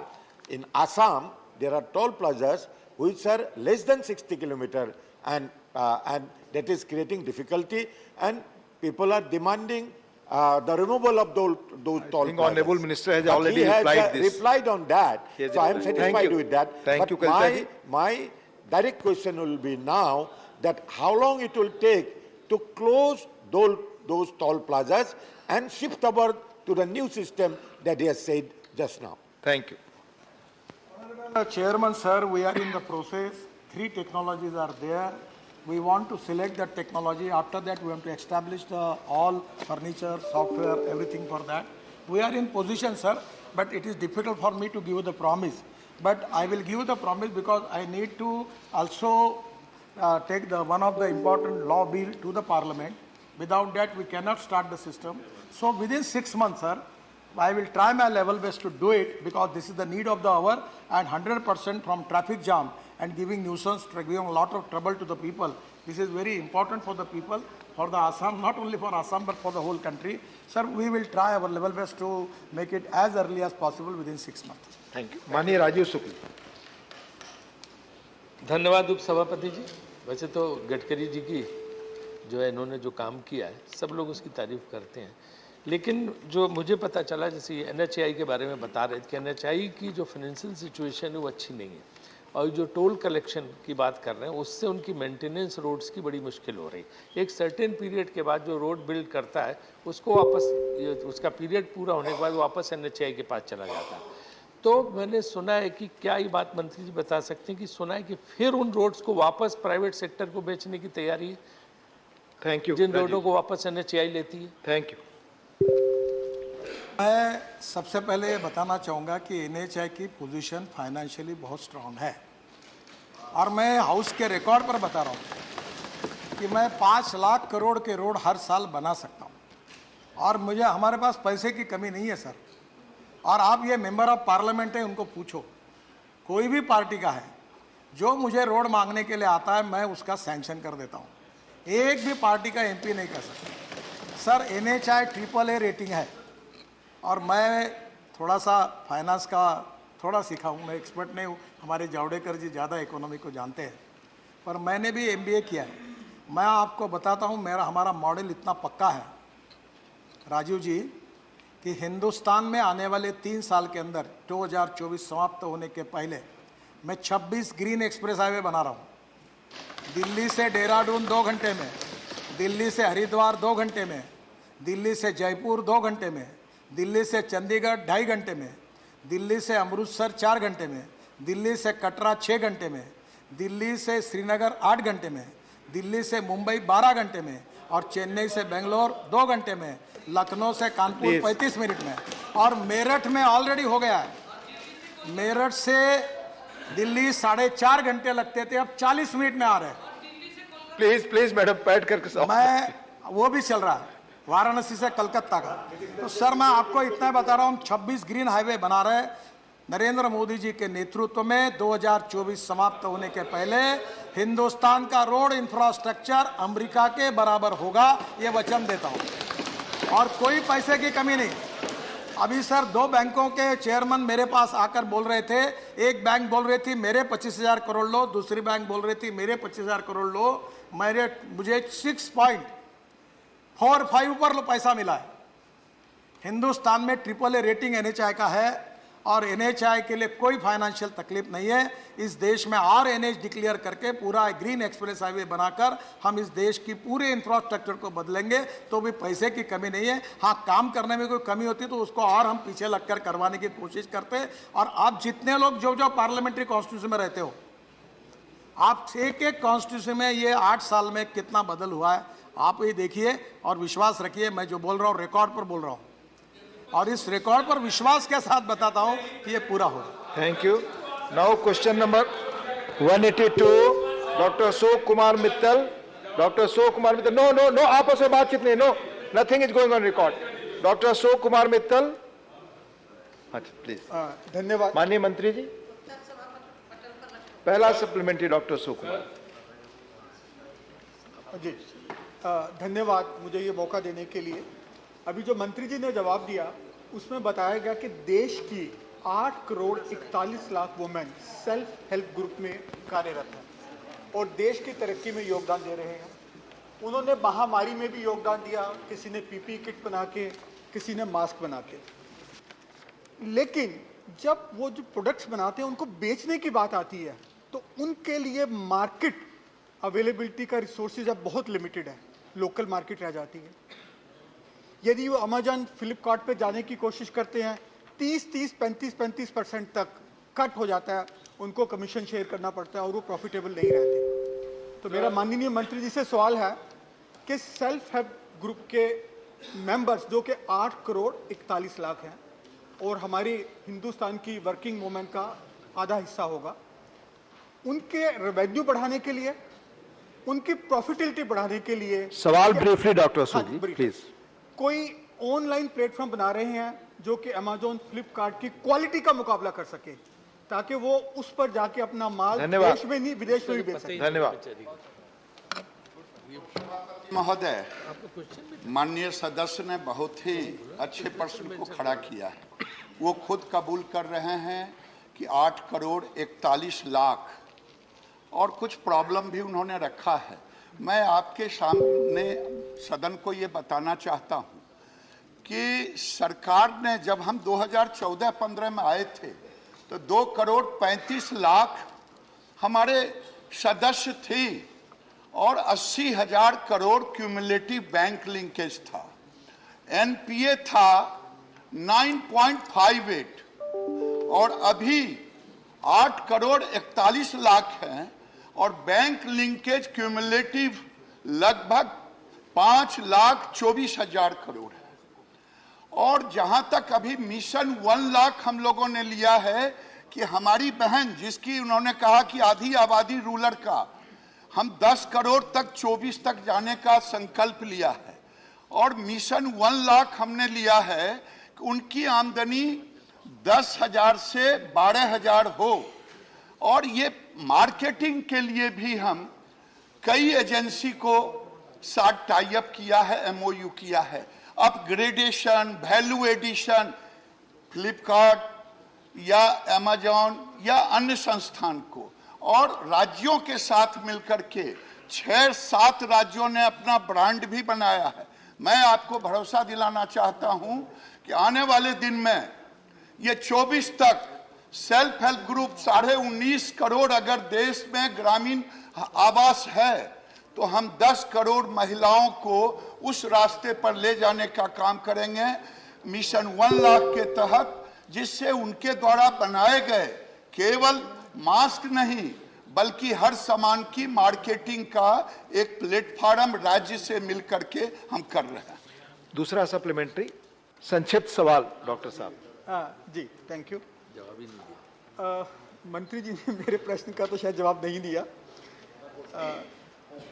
कुछ और रहे थे, आप chair को पूछ रहे थे, आप जो मल्टीनेशनल्स अमेजोन है और हैं उनके ऑनलाइन प्लेटफॉर्म के मुकाबले आप कौन सा ऐसा प्लेटफॉर्म ला रहे हैं ताकि सेल्फ हेल्प ग्रुप को अपना 30% कमीशन उनके साथ शेयर ना करना पड़े, इनकम ना शेयर करनी पड़े?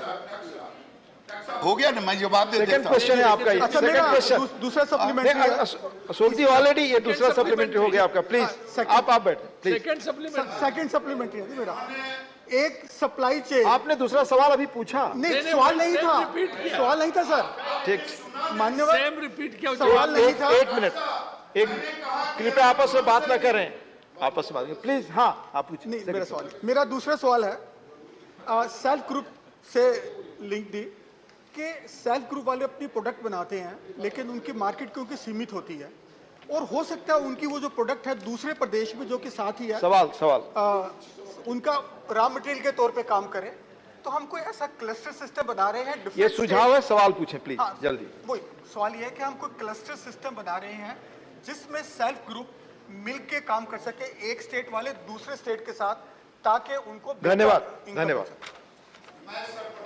डॉक्टर साहब के पहले प्रश्न को पहले मैं जवाब दिया था कि अमेजॉन और फ्लिपकार्ट से ऑलरेडी टाई अप किया हूं, पहले भी बोला, आज भी बोल रहा हूं। आप कह रहे हैं 30% कमीशन का, वो जो मार्केट प्लेटफॉर्म का उनका है पूरे देश का सिस्टम, उसी सिस्टम में हम इनको ले जाने की कोशिश कर रहे हैं।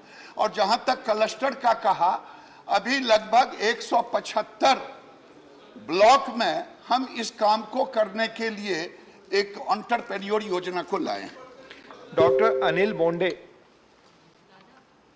महोदय, आपके माध्यम से मैं मंत्री जी से पूछना चाहता हूं कि स्वयं सहायता समूह जो महिलाओं का है वो लोन का पेमेंट बहुत अच्छी तरह से करती है। सवाल, एनपीए बहुत कम रहता है। जैसे किसानों को क्रॉप लोन के लिए अपन इंटरेस्ट सबवेंशन देते हैं, वैसा ही 3 लाख तक के कर्जे के लिए 0 इंटरेस्ट के तहत महिलाओं को लोन देने के लिए कोई योजना बनी है? धन्यवाद डॉक्टर। उपसभापति महोदय, माननीय सदस्य को बताना चाहूंगा कि आज देश के अंदर अगर हम देखते हैं, इसके लिए हम इंटरेस्ट सबमिशन देते हैं 5% तक, बैंक का जो लैंडिंग रेट होता, और जो 3 लाख तक लोन लेते ये कह रहे हैं जीरो का भी कोई ऐसा स्कीम नहीं है। लेकिन देश के अंदर में उनको वहां तक पहुंचाना 3 तरह से पैसे को राज्य सरकार की ओर से, जो रिवॉल्विंग फंड, कम्युनिटी फंड और फिर बैंकों से लिंक करके। लेकिन अभी जो उन्होंने कहा कि 0% पर कोई अभी व्यवस्था नहीं। डॉक्टर अमर पटनायक।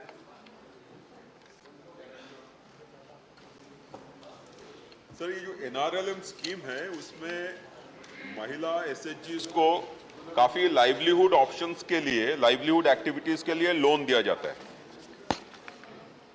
बट आजकल ये लाइवलीहुड ऑप्शंस का चॉइसेस जो है वो बढ़ गया है। For example, young girls now want to learn about computer training, they want to set up a kiosk, लेकिन जो kind of livelihood options that are being given currently वो सब उसी में सीमित है कि सिलाई मशीन या it is a candle making unit। तो मेरा सवाल ये है कि what are the kind of skill training programs that are being imparted under the NRLM to these women SHG groups, enlarging their scope for livelihood from the market? Thank you. इसमें उपसभापति महोदय, माननीय सदस्य को बताना चाहूंगा, आरसेटी से हमने सेल्फ हेल्प ग्रुप को जोड़ा है। वो जो एंटरप्रेन्योर DDU GKY से जुड़े हुए हैं, लेकिन आरसेटी के साथ ज़्यादा जुड़े हुए हैं। और मुझे कहते हुए हर्ष हो रहा है कि आरसेटी से ये ट्रेनिंग लेने के बाद वो उनको मार्केट में जाने का एक अच्छा अवसर मिल रहा है। धन्यवाद। माननीय नीरज डांगे जी। बहुत धन्यवाद सभापति महोदय। आपके माध्यम से मंत्री महोदय से मैं जानना चाहूँगा कि क्या भारत सरकार प्रधानमंत्री आवास योजना ग्रामीण के अंतर्गत वर्ष 2021-22 की बकाया प्रथम किश्त की द्वितीय ट्रेंच केंद्रीयांश राशि राज्य को यथाशीघ्र जारी करने पर विचार करती है? यदि हाँ तो कब तक, और यदि नहीं तो क्यों नहीं? धन्यवाद। महोदय, मैं निवेदन करूंगा, इस पर्सन से उसका कुछ लेना देना नहीं है, लिख के देंगे तो मैं जवाब देता हूँ। क्वेश्चन नंबर 183, माननीय संतोष कुमार पी। माननीय मंत्री जी, first supplementary Santosh Kumar. Sir, this reply given by the minister is a clear indicator of the misuse and failure of this draconian law. Most of the arrested persons belong to the age group of 18 to 30. And I don't want to go to other details, but I will ask you one question. This is the year of the 75th, occasion of the 75th year of India's independence. Would you like to repeal this draconian act? Thank you. माननीय मंत्री जी। महोदय, उत्तर जो सभा पटल पर रखा गया है, जो जानना चाहते थे, बहुत स्पष्ट है। दूसरा, आज़ादी के 75वें वर्ष में इन्होंने कहा है कि क्या दोहराया जाएगा। पहले तो इस कानून को समझने की ज़रूरत है और यूएपीए की अधिनियम 1967 में जो आतंकवाद के रोकथाम के लिए, सफाया के लिए जो कानून लाया गया था, उसको समय समय पर उसको सशक्त बनाने की ज़रूरत पड़ी। ज़रूरत इसलिए पड़ी कि आतंकवादियों के द्वारा आतंकी घटनाओं में या देश की सीमा हो या शांति हो या किसी प्रकार की असुरक्षा की भावनाओं से जब काम किया जाता था, तो एक तो मानव अधिकारों का उल्लंघन होता था, सामाजिक और विकास बाधित होता था और देश से इसको बहुत नुकसान पहुंचा है। इसलिए बार बार इसको कई बार 4 बार इसका संशोधन किया गया। अभी यूएपीए के तहत जो कार्रवाई होती है, उन घटनाओं की कार्रवाई होती है और उसके जो परिणाम आए हैं, उसके माध्यम से हम इनको बताना चाहेंगे कि यह क्यों ज़रूरी था और इसको दोहराने की बात नहीं है। इसको जब आतंकवादी घटनाएं होती है तो उसके समूल नष्ट के लिए आग्रह होगा ब्रीफली। माननीय मंत्री जी, ब्रीफली आप उत्तर। तो मैं इनको बताना चाहूँगा कि देखिए, जब इस एक्ट में संशोधन हुआ और एनआई एक्ट में भी जब संशोधन होकर जब इसको मजबूत किया गया, क्योंकि आतंकवादी अपने कार्रवाइयों के स्वरूप को बदल देते थे, पकड़ने में उनको कठिनाई होती थी, तो आज़ादी के 75वें वर्ष सब खुशी से मिलाए, लेकिन आज़ादी के 75वें वर्ष को कोई आतंकवादी डिस्टर्ब नहीं करे, कोई बड़ी घटनाएं नहीं हो। जिस प्रकार से सीरियल बम ब्लास्ट के माध्यम से लगातार। प्लीज मैं सेकंड क्वेश्चन दूंगा, प्लीज ब्रीफली आंसर, ब्रीफली। उनका यही है कि अब नरेंद्र मोदी जी की सरकार बनते ही सरकार की नीति जीरो टॉलरेंस की रही है और कुछ नहीं दोहराया जा रहा है, बार बार यही हो रहा है और यह तब तक होता रहेगा जब तक इस देश से आतंकवाद का समूल नाश नहीं कर दिया जाए। धन्यवाद। Second supplementary Santosh ji. Second, as I told you, this is your answer prepared by your ministry. So kindly go through the same. Please, please, question. This has become a serious menace to the Dalits and minorities. So I don't expect that your government is going to repeal the act. But let me ask you one thing. Could you please define the term terrorism in a more clearer way? This is quite ambiguous and anything can be defined as terrorism according to the existing law. So please make it more clear if at all you are not going to repeal it. Thank you. स्पष्ट है, उत्तर भी स्पष्ट है। इन्होंने 3 वर्षों के राज्य बार इन्होंने धर्म के अनुसार पूछा था। धर्म का कोई रिकॉर्ड नहीं रखता है एनसीआरबी में, राज्य और केंद्र शासित राज्यों द्वारा जो रिकॉर्ड दिया जाता है। और जहां तक आतंकवाद को परिभाषित करने की बात है, तो इसमें स्पष्ट रूप से उसको परिभाषित किया गया है कि हमारी देश की सुरक्षा के लिए, देश की सामाजिक व्यवस्था के लिए, देश की सीमा के लिए, देश को किसी भी प्रकार से नुकसान पहुंचाने के लिए अगर कोई गतिविधियां लागू करेगा या कोशिश करेगा, तो उसको हम आतंकवादी गतिविधियों के द्वारा गतिविधियों को हम यूएपीए के कानून के अंतर्गत एनआई एक्ट के माध्यम से दोनों का समायोजन करके हम करेंगे। और इस कानून का उपयोग केंद्र और राज्य दोनों करती है, राज्य भी अपने हिसाब से करती है, केंद्र भी अपने हिसाब से करती है, और यह बिल्कुल आतंकवाद को समाप्त करने के लिए ही यहाँ कानून। धन्यवाद, धन्यवाद। डॉक्टर राधा मोहन दास अग्रवाल।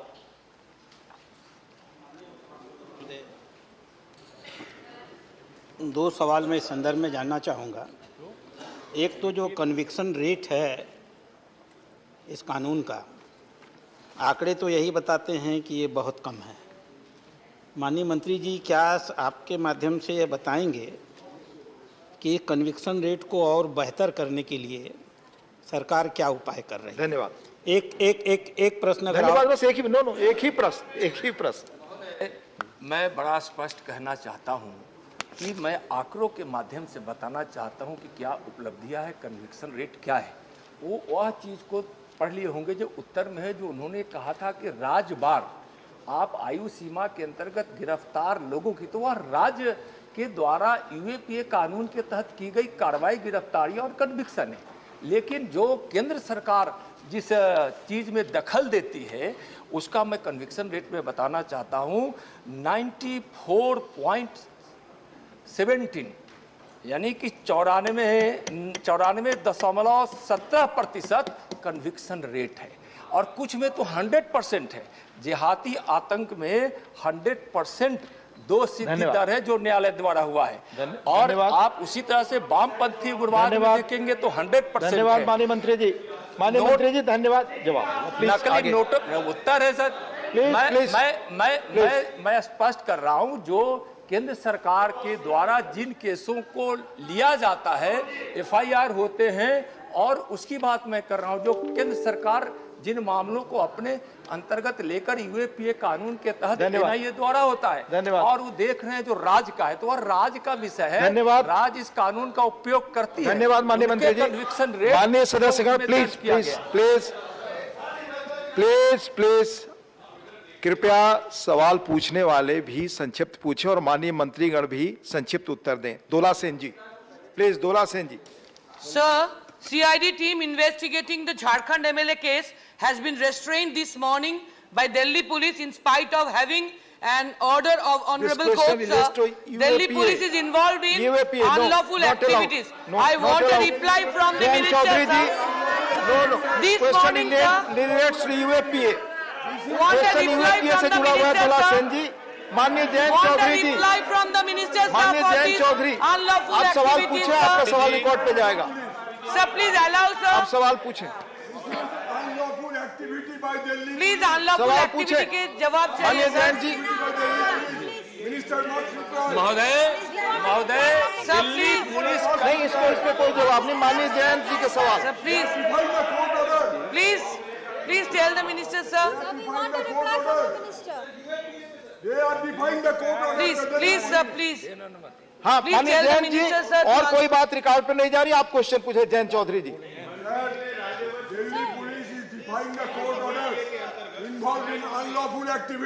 प्लीज, कोई बात और रिकॉर्ड पे नहीं जा रही है। मैं पढ़ जाऊंगा दूसरी तरफ। आप पूछेंगे? पूछिए, आपकी बात रिकॉर्ड पे जा रही है। माननीय मंत्री बोलेंगे जवाब। माननीय मंत्री जी ने राज्यवार सूची दी है कि यूएपीए कानून के तहत कितने लोगों को आपने धारा लगाई और कितने लोग कन्विक्ट हुए। उत्तर प्रदेश के तरफ मैं आपका संज्ञान लाना चाहता हूं। उत्तर प्रदेश में जो आपने आंकड़े दिए 2018, 19, 20 में 1338 जो आपने केस दर्ज किए यूएपीए के, मात्र 83 कन्विक्शन है, यानी 6% कन्विक्शन का दर है। ये साबित करता है कि कहीं ना कहीं जो एप्लीकेशन ऑफ लॉ है वो गलत हो रहा है। तो मैं मंत्री जी से पूछना चाहता हूं कि आप क्या कदम उठाएंगे कि उत्तर प्रदेश की पुलिस को आप सेंसिटाइज करें, प्रशिक्षित करें, क्योंकि हमने ये देखा हाथरस रेप पीड़ित प्रकरण में भी पत्रकार के खिलाफ यूएपीए लगा दिया आपने, केरल से पत्रकार आए। माननीय मंत्री जी आप ब्रीफली, यह आंकड़ा राज्यों का है और उन्होंने गिरफ्तारी और कन्विक्शन की बात कही थी। ऐसा नहीं है कि जितने मामले दर्ज हुए हैं सभी पर फैसले आ गए हैं। फैसले क्रमवार है, कुछ जांच में होगी, कुछ जो है सो न्यायालय में ट्रायल में होगा, कुछ का दोष सिद्धि हुआ होगा, या और यह राज्य भी इस कानून के तहत एफआईआर दर्ज करती है। तो जो हम उसके विषय में बताएं जो केंद्र का है, राज्य के विषय में जो है वह कई क्रम में है। और यह जो प्रश्न के टेबल को देख रहे हैं उसमें सिर्फ कन्विक्शन का रेट, कुछ ट्रायल में होंगे, कुछ जांच में होंगे। Thank you. माननीय मुकुल वासनिक जी। मुकुल वासनिक जी आपके पास। Deputy Chairman, sir, thank you for allowing me to raise a supplementary. कोई बात रिकॉर्ड पे नहीं जा रही है। Question hour, please do not disturb. Mukul ji. the conviction rate on the data provided by the Honorable Minister in the reply tabled in the House is absolutely dismal. In 2018, the persons convicted is 2.5%. In 2019, the conviction rate is 1.75%. And in 2020, the conviction rate is 2.6%. The Honorable Minister is trying to differentiate between the state governments and the union government. But when he is mentioning about the state governments, does he recognize that the number of cases and the number of persons arrested in Uttar Pradesh, where a BJP is in government, Jammu and Kashmir, which is a union territory, why does not the Honorable Minister reflect on that? The conviction rate is absolutely poor. I think it's going on record. No. माननीय मंत्री जी महोदय, मैं पहले भी कह चुका हूं कि राज्य भी इस कानून का उपयोग करती है और केंद्र भी करती है, और इसमें लॉ एंड ऑर्डर सब्जेक्ट जो होता है स्टेट का होता है, तो जो एफआईआर दर्ज स्टेट करती है तो उसका हिसाब किताब स्टेट रखती है, एनसीआर भी उसका कुछ जो घटनाओं की जो वहाँ से रिपोर्ट आती है सिर्फ उसको रखती है। और यह समझने की एकदम जरूरत है कि जो आतंकवादी घटनाओं के लिए के रोकथाम के लिए नहीं, समूल समाप्ति के लिए जो यह एक्ट है या अधिनियम है, वह बिल्कुल रूप से राष्ट्रीय स्तर पर जब राज्य एक दूसरे राज्य से जुड़ता है, वैसी घटनाओं में जब स्टेट के द्वारा कुछ अनुरोध होता है तो हम वैसे केसेस को लेते हैं। बहुत सारे एनआईए उसमें बिल्कुल वैसे केसों को जो राज्य खुद स्वयं देखती है, इन्वेस्टिगेट करती है और उसकी जांच करती है, उस पर पूछ रहे हैं। मैं बार बार उत्तर दे रहा हूं कि यह स्पष्ट समझना पड़ेगा कि यह स्टेट का सब्जेक्ट है, उसकी सूचना हम आपने सिर्फ दिया है, उत्तर हम दे रहे हैं जो केंद्र जिस केस को टेकअप करते हैं। धन्यवाद, धन्यवाद माननीय मंत्री जी। माननीय सदस्यगण प्लीज, क्वेश्चन पूछने की प्रक्रिया है। 3 क्वेश्चंस में 40 मिनट गए हैं। बाकी मेंबर्स जिनके क्वेश्चन है वो आते हैं और चेयर से कहते हैं हमारे क्वेश्चन है, तो दोनों से आग्रह है कृपया सवाल स्पेसिफिक पूछें, अदरवाइज बाध्य होकर चेयर को आगे से देखना पड़ेगा। और माननीय मंत्री जी भी चेयर जवाब ब्रीफली दें। क्वेश्चन नंबर 184 माननीय सुभाष चंद्र बोस पिल्ली। माननीय मंत्री जी। Thank you. First supplementary. Thank you, sir. First, I convey my thanks to the Honorable Minister through you, sir, for shifted the Central Institute of Indian Languages to Nellore, which is in my own state of Andhra Pradesh, sir. I am putting only 2 simple questions, sir. Can the Honorable Minister provide the details of the funds allocated and released during this current financial year for the institute, number 1. And 2, you will get opportunity for second. Subhash, you will get opportunity for second. You have put your first question, please. A simple question, sir. Very simple question, sir. I will give you opportunity for second supplementary. Please, please.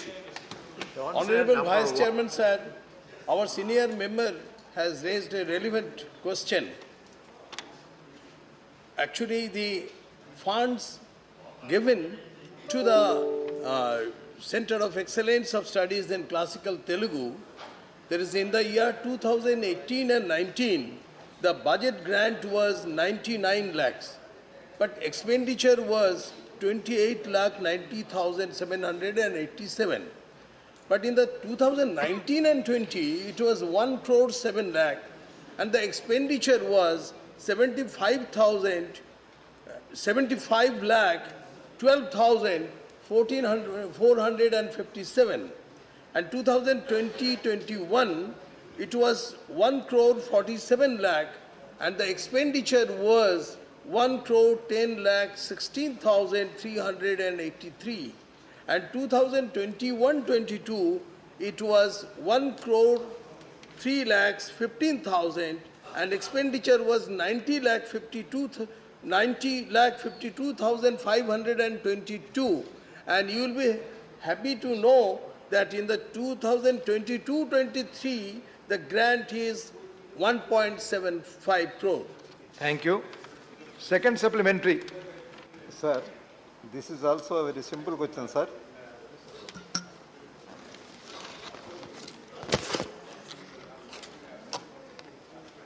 Native tribal languages of Andhra, such as Kolami, Koya, Gondi, etc., that contribute to the rich culture of our state, need to be promoted. Does the government intend to establish a Central Institute of Indian Languages to preserve such languages? If yes, please provide the details of the same, or if not, what are the reasons for it? Thank you. Honorable Vice Chairman sir, I am happy to relieve the anxiety of the Honorable Senior Member. There is a native tribal language of Andhra, such as Kolami, Koya, Gondi, etc., that contribute to the rich culture of our state need to be promoted. We admit it. This government admits it. And the government intends to establish a Central Institute of Indian Languages to preserve such languages, and that's works on all Indian languages are taking place in the existing projects of Central Institute of Indian Languages, including Varatani and SPPEL. These two projects. Again, I am telling Varatani and SPPEL. Tribal language of Andhra, such as Kolam, Koa, Gondi, are part of these projects. Efforts related to reach out to the scholars of these and generate new content and promote them by providing this content to the public, general, and the community in particular. Thank we you. Are very much concerned about Thank you. माननीय हरनाथ सिंह यादव जी. मान्यवर, मैं माननीय मंत्री जी से जानना चाहता हूं कि क्या माननीय शिक्षा मंत्री जी के संज्ञान में है कि अलीगढ़ आह्वान करता है और आतंकवाद का समर्थन करता है? यदि हाँ, तो उसका पूर्ण विवरण क्या है? माननीय हरनाथ सिंह जी, क्वेश्चन रिलेटेड है establishment of a new CILL. सो माननीय मंत्री जी चाहें तो जवाब दे सकते हैं. Please please. मेरा प्रश्न पूरा हो जाए मान्यवर. हाँ, हो गया. क्वेश्चन आपका हो गया. एक सेकंड. नहीं, एक सवाल में कई सवाल ना पूछें. नहीं, इसी में एक सवाल है. इसी में कि यदि हाँ, तो उसका पूर्ण विवरण क्या है, और क्या माननीय मंत्री जी पाकिस्तानी लेखक द्वारा लिखित पाठ्य पुस्तकों की विषय वस्तु की जांच करा के विश्वविद्यालय के खिलाफ कार्रवाई करेंगे? धन्यवाद. Yes, it's not related. But at the Please, same time, you can leave it. If the member has written it, then it's not related. You can leave it. No problem. Question number 185. नहीं, MM Abdullah ji, माननीय MM Abdullah ji, please. Sir, thanks for allowing me to ask a sub-question on question number 184, sir. Honorable sir, based on the data, funds allotted to the promotion and study of languages, there is a discrimination. Higher amount is allotted to promote Hindi and Sanskrit compared with the other languages. Will the government take necessary step to equate the fund allocation to all the Indian language equally? Thank you, sir. Thank you, Abdullah.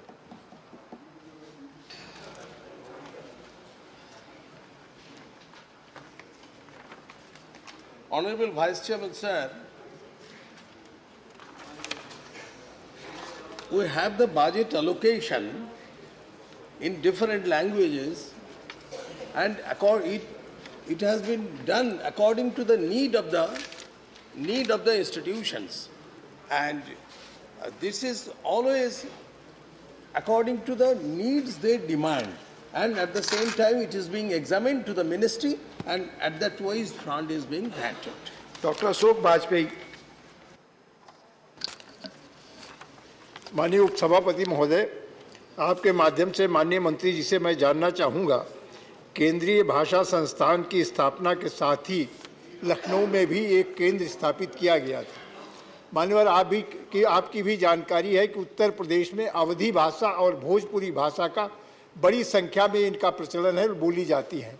इन भाषाओं के विकास के लिए जो केंद्रीय संस्थान की शाखा लखनऊ में स्थापित हुई थी, इनकी भाषाओं के विकास के लिए क्या कार्रवाई अभी तक हुई? धन्यवाद. मैं मंत्री से जानना. Institute of Indian Languages is always trying to promote all the scheduled languages as well as non-scheduled languages, tribal, minor and classical languages. Naturally, Bhojpuri also comes under these. So we are also very much eager for all the languages. Thank you. Now question number 185, Dr. Kanimozi ji. माननीय मंत्री जी, first supplementary, doctor. Thank you, sir. So the minister has answered stating the various state commissions and what are the activities conducted, like power walk, setting up legal clinic. Since the crime against women is increasing, especially the cyber crimes, originate from any part of the country, I would like to know from the Honorable Minister whether the Union Government has any plans to create digital access to National Women Commission with all the state women commissions to combat cases with jurisdiction issues as well as to provide adequate police support and coordination. As a member of the Standing Committee of Women Empowerment, I would like to put forth this to the Honorable Minister. Thank you. As we all become victims of it. Thank you. Commission, sir, on behalf of my MOS, I would like to answer to the Honourable Member. I think the suggestion is well taken. However, there is substantial coordination not only between ministries and commissions, but also particularly between the MHA and, since law and order is a state subject, with the police authorities and state governments as such. How we prioritize security and safety of women can also, sir, be highlighted by the fact that the Nirbhaya Fund we have in this ministry, in coordination with various ministries of Government of India and state governments, looked at proposals worth 9,000 crores. And depending on the needs of the state to ensure better protection of women and children, and particularly young girls, projects have been sanctioned. In fact, in this year itself, I have responded to this very august House that projects worth 4,000 crores have been sanctioned. So not only the Commission, but also the government at the centre and I'm surely at the state, prioritize safety and security of women. Thank you. Second supplementary, madam. So people get married from one state to the other state, and there has been harassments for the women. For example, if a woman in Karnataka or Tamil Nadu get married and goes to a north side, the police jurisdiction comes under the Madhya Pradesh or Maharashtra, wherever the girl goes. And the jurisdiction changes, so the law cannot be enforced over there. Digitalization would be much better if across India it has happened. Anyway, you give a complaint, it could be taken up for the cyber crimes, sir. Thank you. So suggestion, please. Yes, sir. I think. Suggestion is well taken, sir, but since I'm not the chairperson of the NCW, I cannot act upon it. But surely, sir, I will ensure that this suggestion is conveyed to the chairperson. Mahua Majhi ji. Thank you, Honorable Chairperson, sir. मैं इस पर एक सवाल करना चाहूँगी। मैं Jharkhand women commission की chairperson रही हूँ, तो मुझे ऐसा फील हुआ है कि नेशनल विमेन कमीशन के कॉन्फ्रेंसेस में मैं जब जाती थी, तो पूरे देश में जितने भी विमेन कमीशंस हैं, सबके यहाँ अलग अलग तरह की फैसिलिटी है। कहीं पर स्टाफ नहीं है, कभी एक ही कमरे में वो चल रहा है, कहीं पर जैसे नेशनल विमेन कमीशन जो फंड एलोकेट करती है उन्हें देती है, तो उसके पास स्टाफ नहीं होते हैं कि वो प्रोग्राम अरेंज करे। तो मेरा रिक्वेस्ट यही रहेगा कि आप सभी जितने भी स्टेट्स हैं वहाँ के विमेन कमीशन में मिनिमम फैसिलिटी एक जैसा दे, ताकि वहाँ पे जो प्रोग्राम्स करना वो चाहते हैं या नेशनल विमेन कमीशन जो फंड देती है वो उसको सही ढंग से धन्यवाद। विदित होगा कि ये स्टेट कमीशन का जो फंक्शनिंग है वो प्रदेश की सरकार के अधीन है, इसलिए आपने जो चिंता व्यक्त की है निश्चित रूप से आपके प्रदेश की सरकार भी इसे सुन रही होगी, और अगर ना सुन पाए तो आपकी ये व्यथा मैं प्रदेश सरकार को निश्चित पहुंचाऊंगी। Doctor Fauzia Khan ji. Thank you, Deputy Chairman, sir. I would like to ask the Minister through you, the Atmanirbhar Bharat campaign has shown the link between the ability of the women of the nation and the development of the country. This change is visible when 70% beneficiaries of Pradhan Mantri Mudra Yojana are seen in this country. Also, the self-help group, madam, sir, has expanded very visibly, and many startups have been, coming up by women.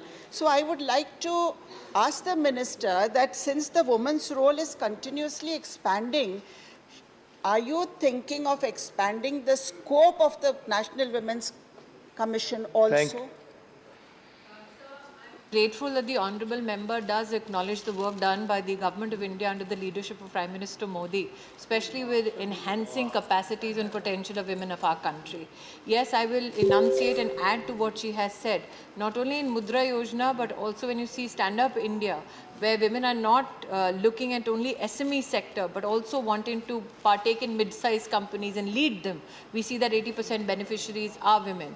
Particularly the skill development program, or my compliments to the Prime Minister for the National Education Policy, which for the first time has a gender inclusion fund. Now, insofar as enhancing the scope of the Commission, I can only say this, sir. The skill needs and the entrepreneurial needs of women in our country is a subject in which I have seen the Commission function during conferences, or for that matter, doing special workshops, including workshops in which state commissions are invited. Rajni Patil जी।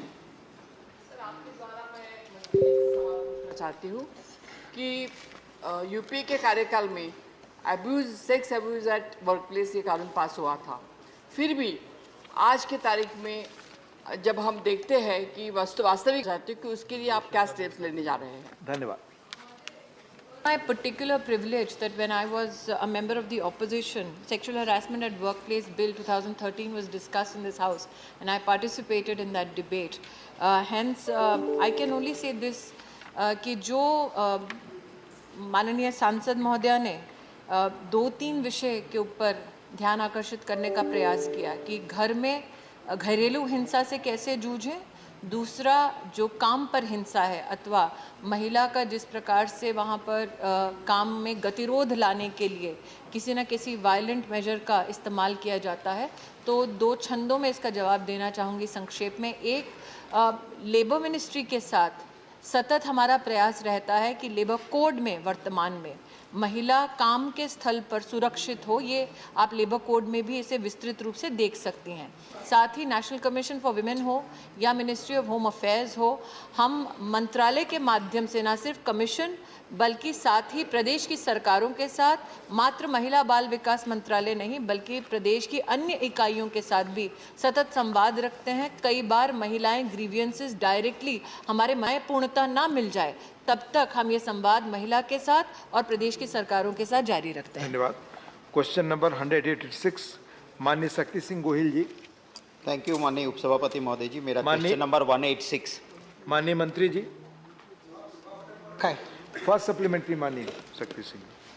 माननीय उपसभापति महोदय, मैं आपके जरिए से एक तो रक्षण चाहता हूं हमारे अधिकारों का, क्योंकि जब हम सवाल पूछते हैं ओरल में तो ठीक जवाब नहीं मिलता, पर रिटर्न में मेरा मंशा था, इस सवाल के पीछे जो इंटेंशन था ये था कि सुप्रीम कोर्ट ने रीट पिटीशन 2/2020 में कहा कि कोरोना के दौरान जो आंगनवाड़ी है, मिड डे मील है, उनको घर पे भी जो लाभ मिलता था वो बेनिफिशियरीज को लाभ मिलना चाहिए।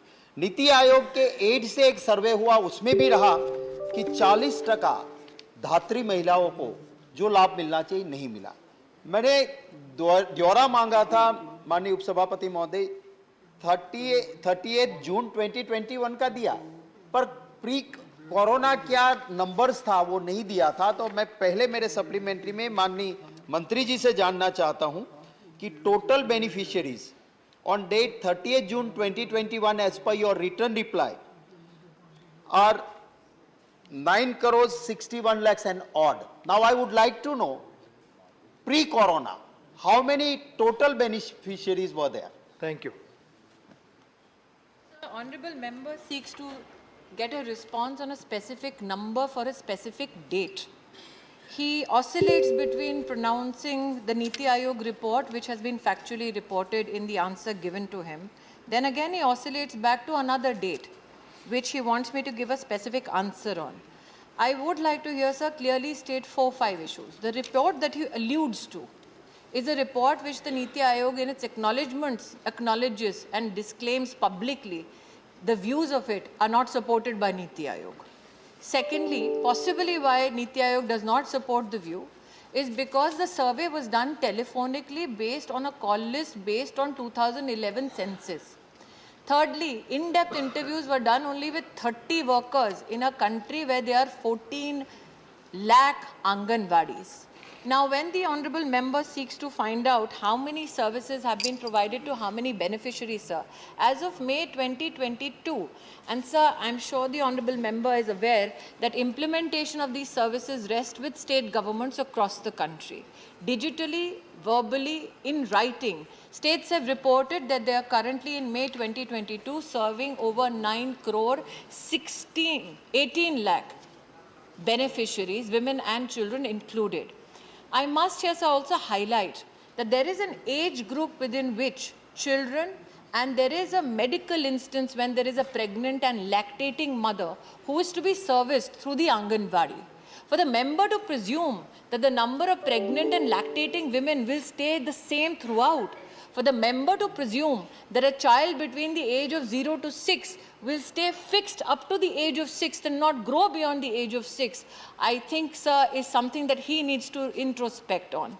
But the data that has been provided, sir, in the answer is factual, and we have no intention of deluding or, for that matter, disrespecting the honourable member's desire to seek a factual response. I must again, sir, reiterate that the data I propose in this House as answer is a data that is dependent on what the states report, and this is what the states have emphatically said across the nation. Thank you. Second supplementary.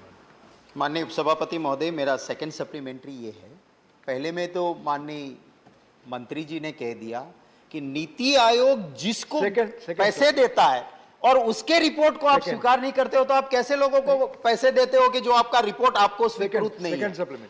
My second supplementary is कि क्या माननीय मंत्री जी जानते हैं कि RTI activist संतोष मोहन सिंह को reply दिया कि हां, सुप्रीम कोर्ट के कहने के बावजूद इनको लाभ नहीं मिला, वो डिपार्टमेंट ने स्वीकारा, मंत्री जी जानते हैं। उसी आधार पे गुजरात के एक वर्नाक्यूलर अखबार ने डिटेल में कमिश्नर से इंटरव्यू किया और उसने कहा कि हमें ग्रांट नहीं आई थी इस दौरान, और उसी वजह से जिन आंगनवाड़ीज को, जिन बच्चों को, जिन मिड डे मील के बेनिफिशियरीज को जो लाभ मिल जाना चाहिए वो नहीं मिल पाया है। तो ये जानते हुए भी अगर सवाल का हमें ठीक से जवाब नहीं मिलेगा, अगर हो गया आप स्वीकार कीजिए कि हम नहीं दे पाए थे उस वक्त पे, लिफाफोफी क्यों? प्लीज। चाहती हूँ माननीय सांसद से, जब ये इस रिपोर्ट का उल्लेख करते हैं और मैं कहती हूँ कि नीति आयोग ने स्वयं कहा कि दे are in a position to say in their disclaimer that it does not necessarily reflect their view. I hope the honourable member has read the report in detail, because the report here enunciates that 96% women and children have received health benefits. Would you then disregard that position of the report? The report here says that institutional delivery of women in the pandemic, when there was a national lockdown, is 90%. So when I say that I am reflecting what Niti Aayog has said in its acknowledgement, I have the report in my hand right now, sir, from which I read. Second, no cross-talking, please. When I am quoting the Niti Aayog report, I have it in my hand. For somebody to wagger a finger and say there is no such data, this data exists from 11 states, from a call list of 5 lakh people dependent on 2011 census. Since the honourable member brings it up, I am compelled to highlight these issues as well. However, sir, as the member is enunciating RTI reports and answers which my ministry has given, I again would reiterate, sir, that the insinuation that the member is trying to possibly implicate us with, that those who are the poorest of the poor did not receive support.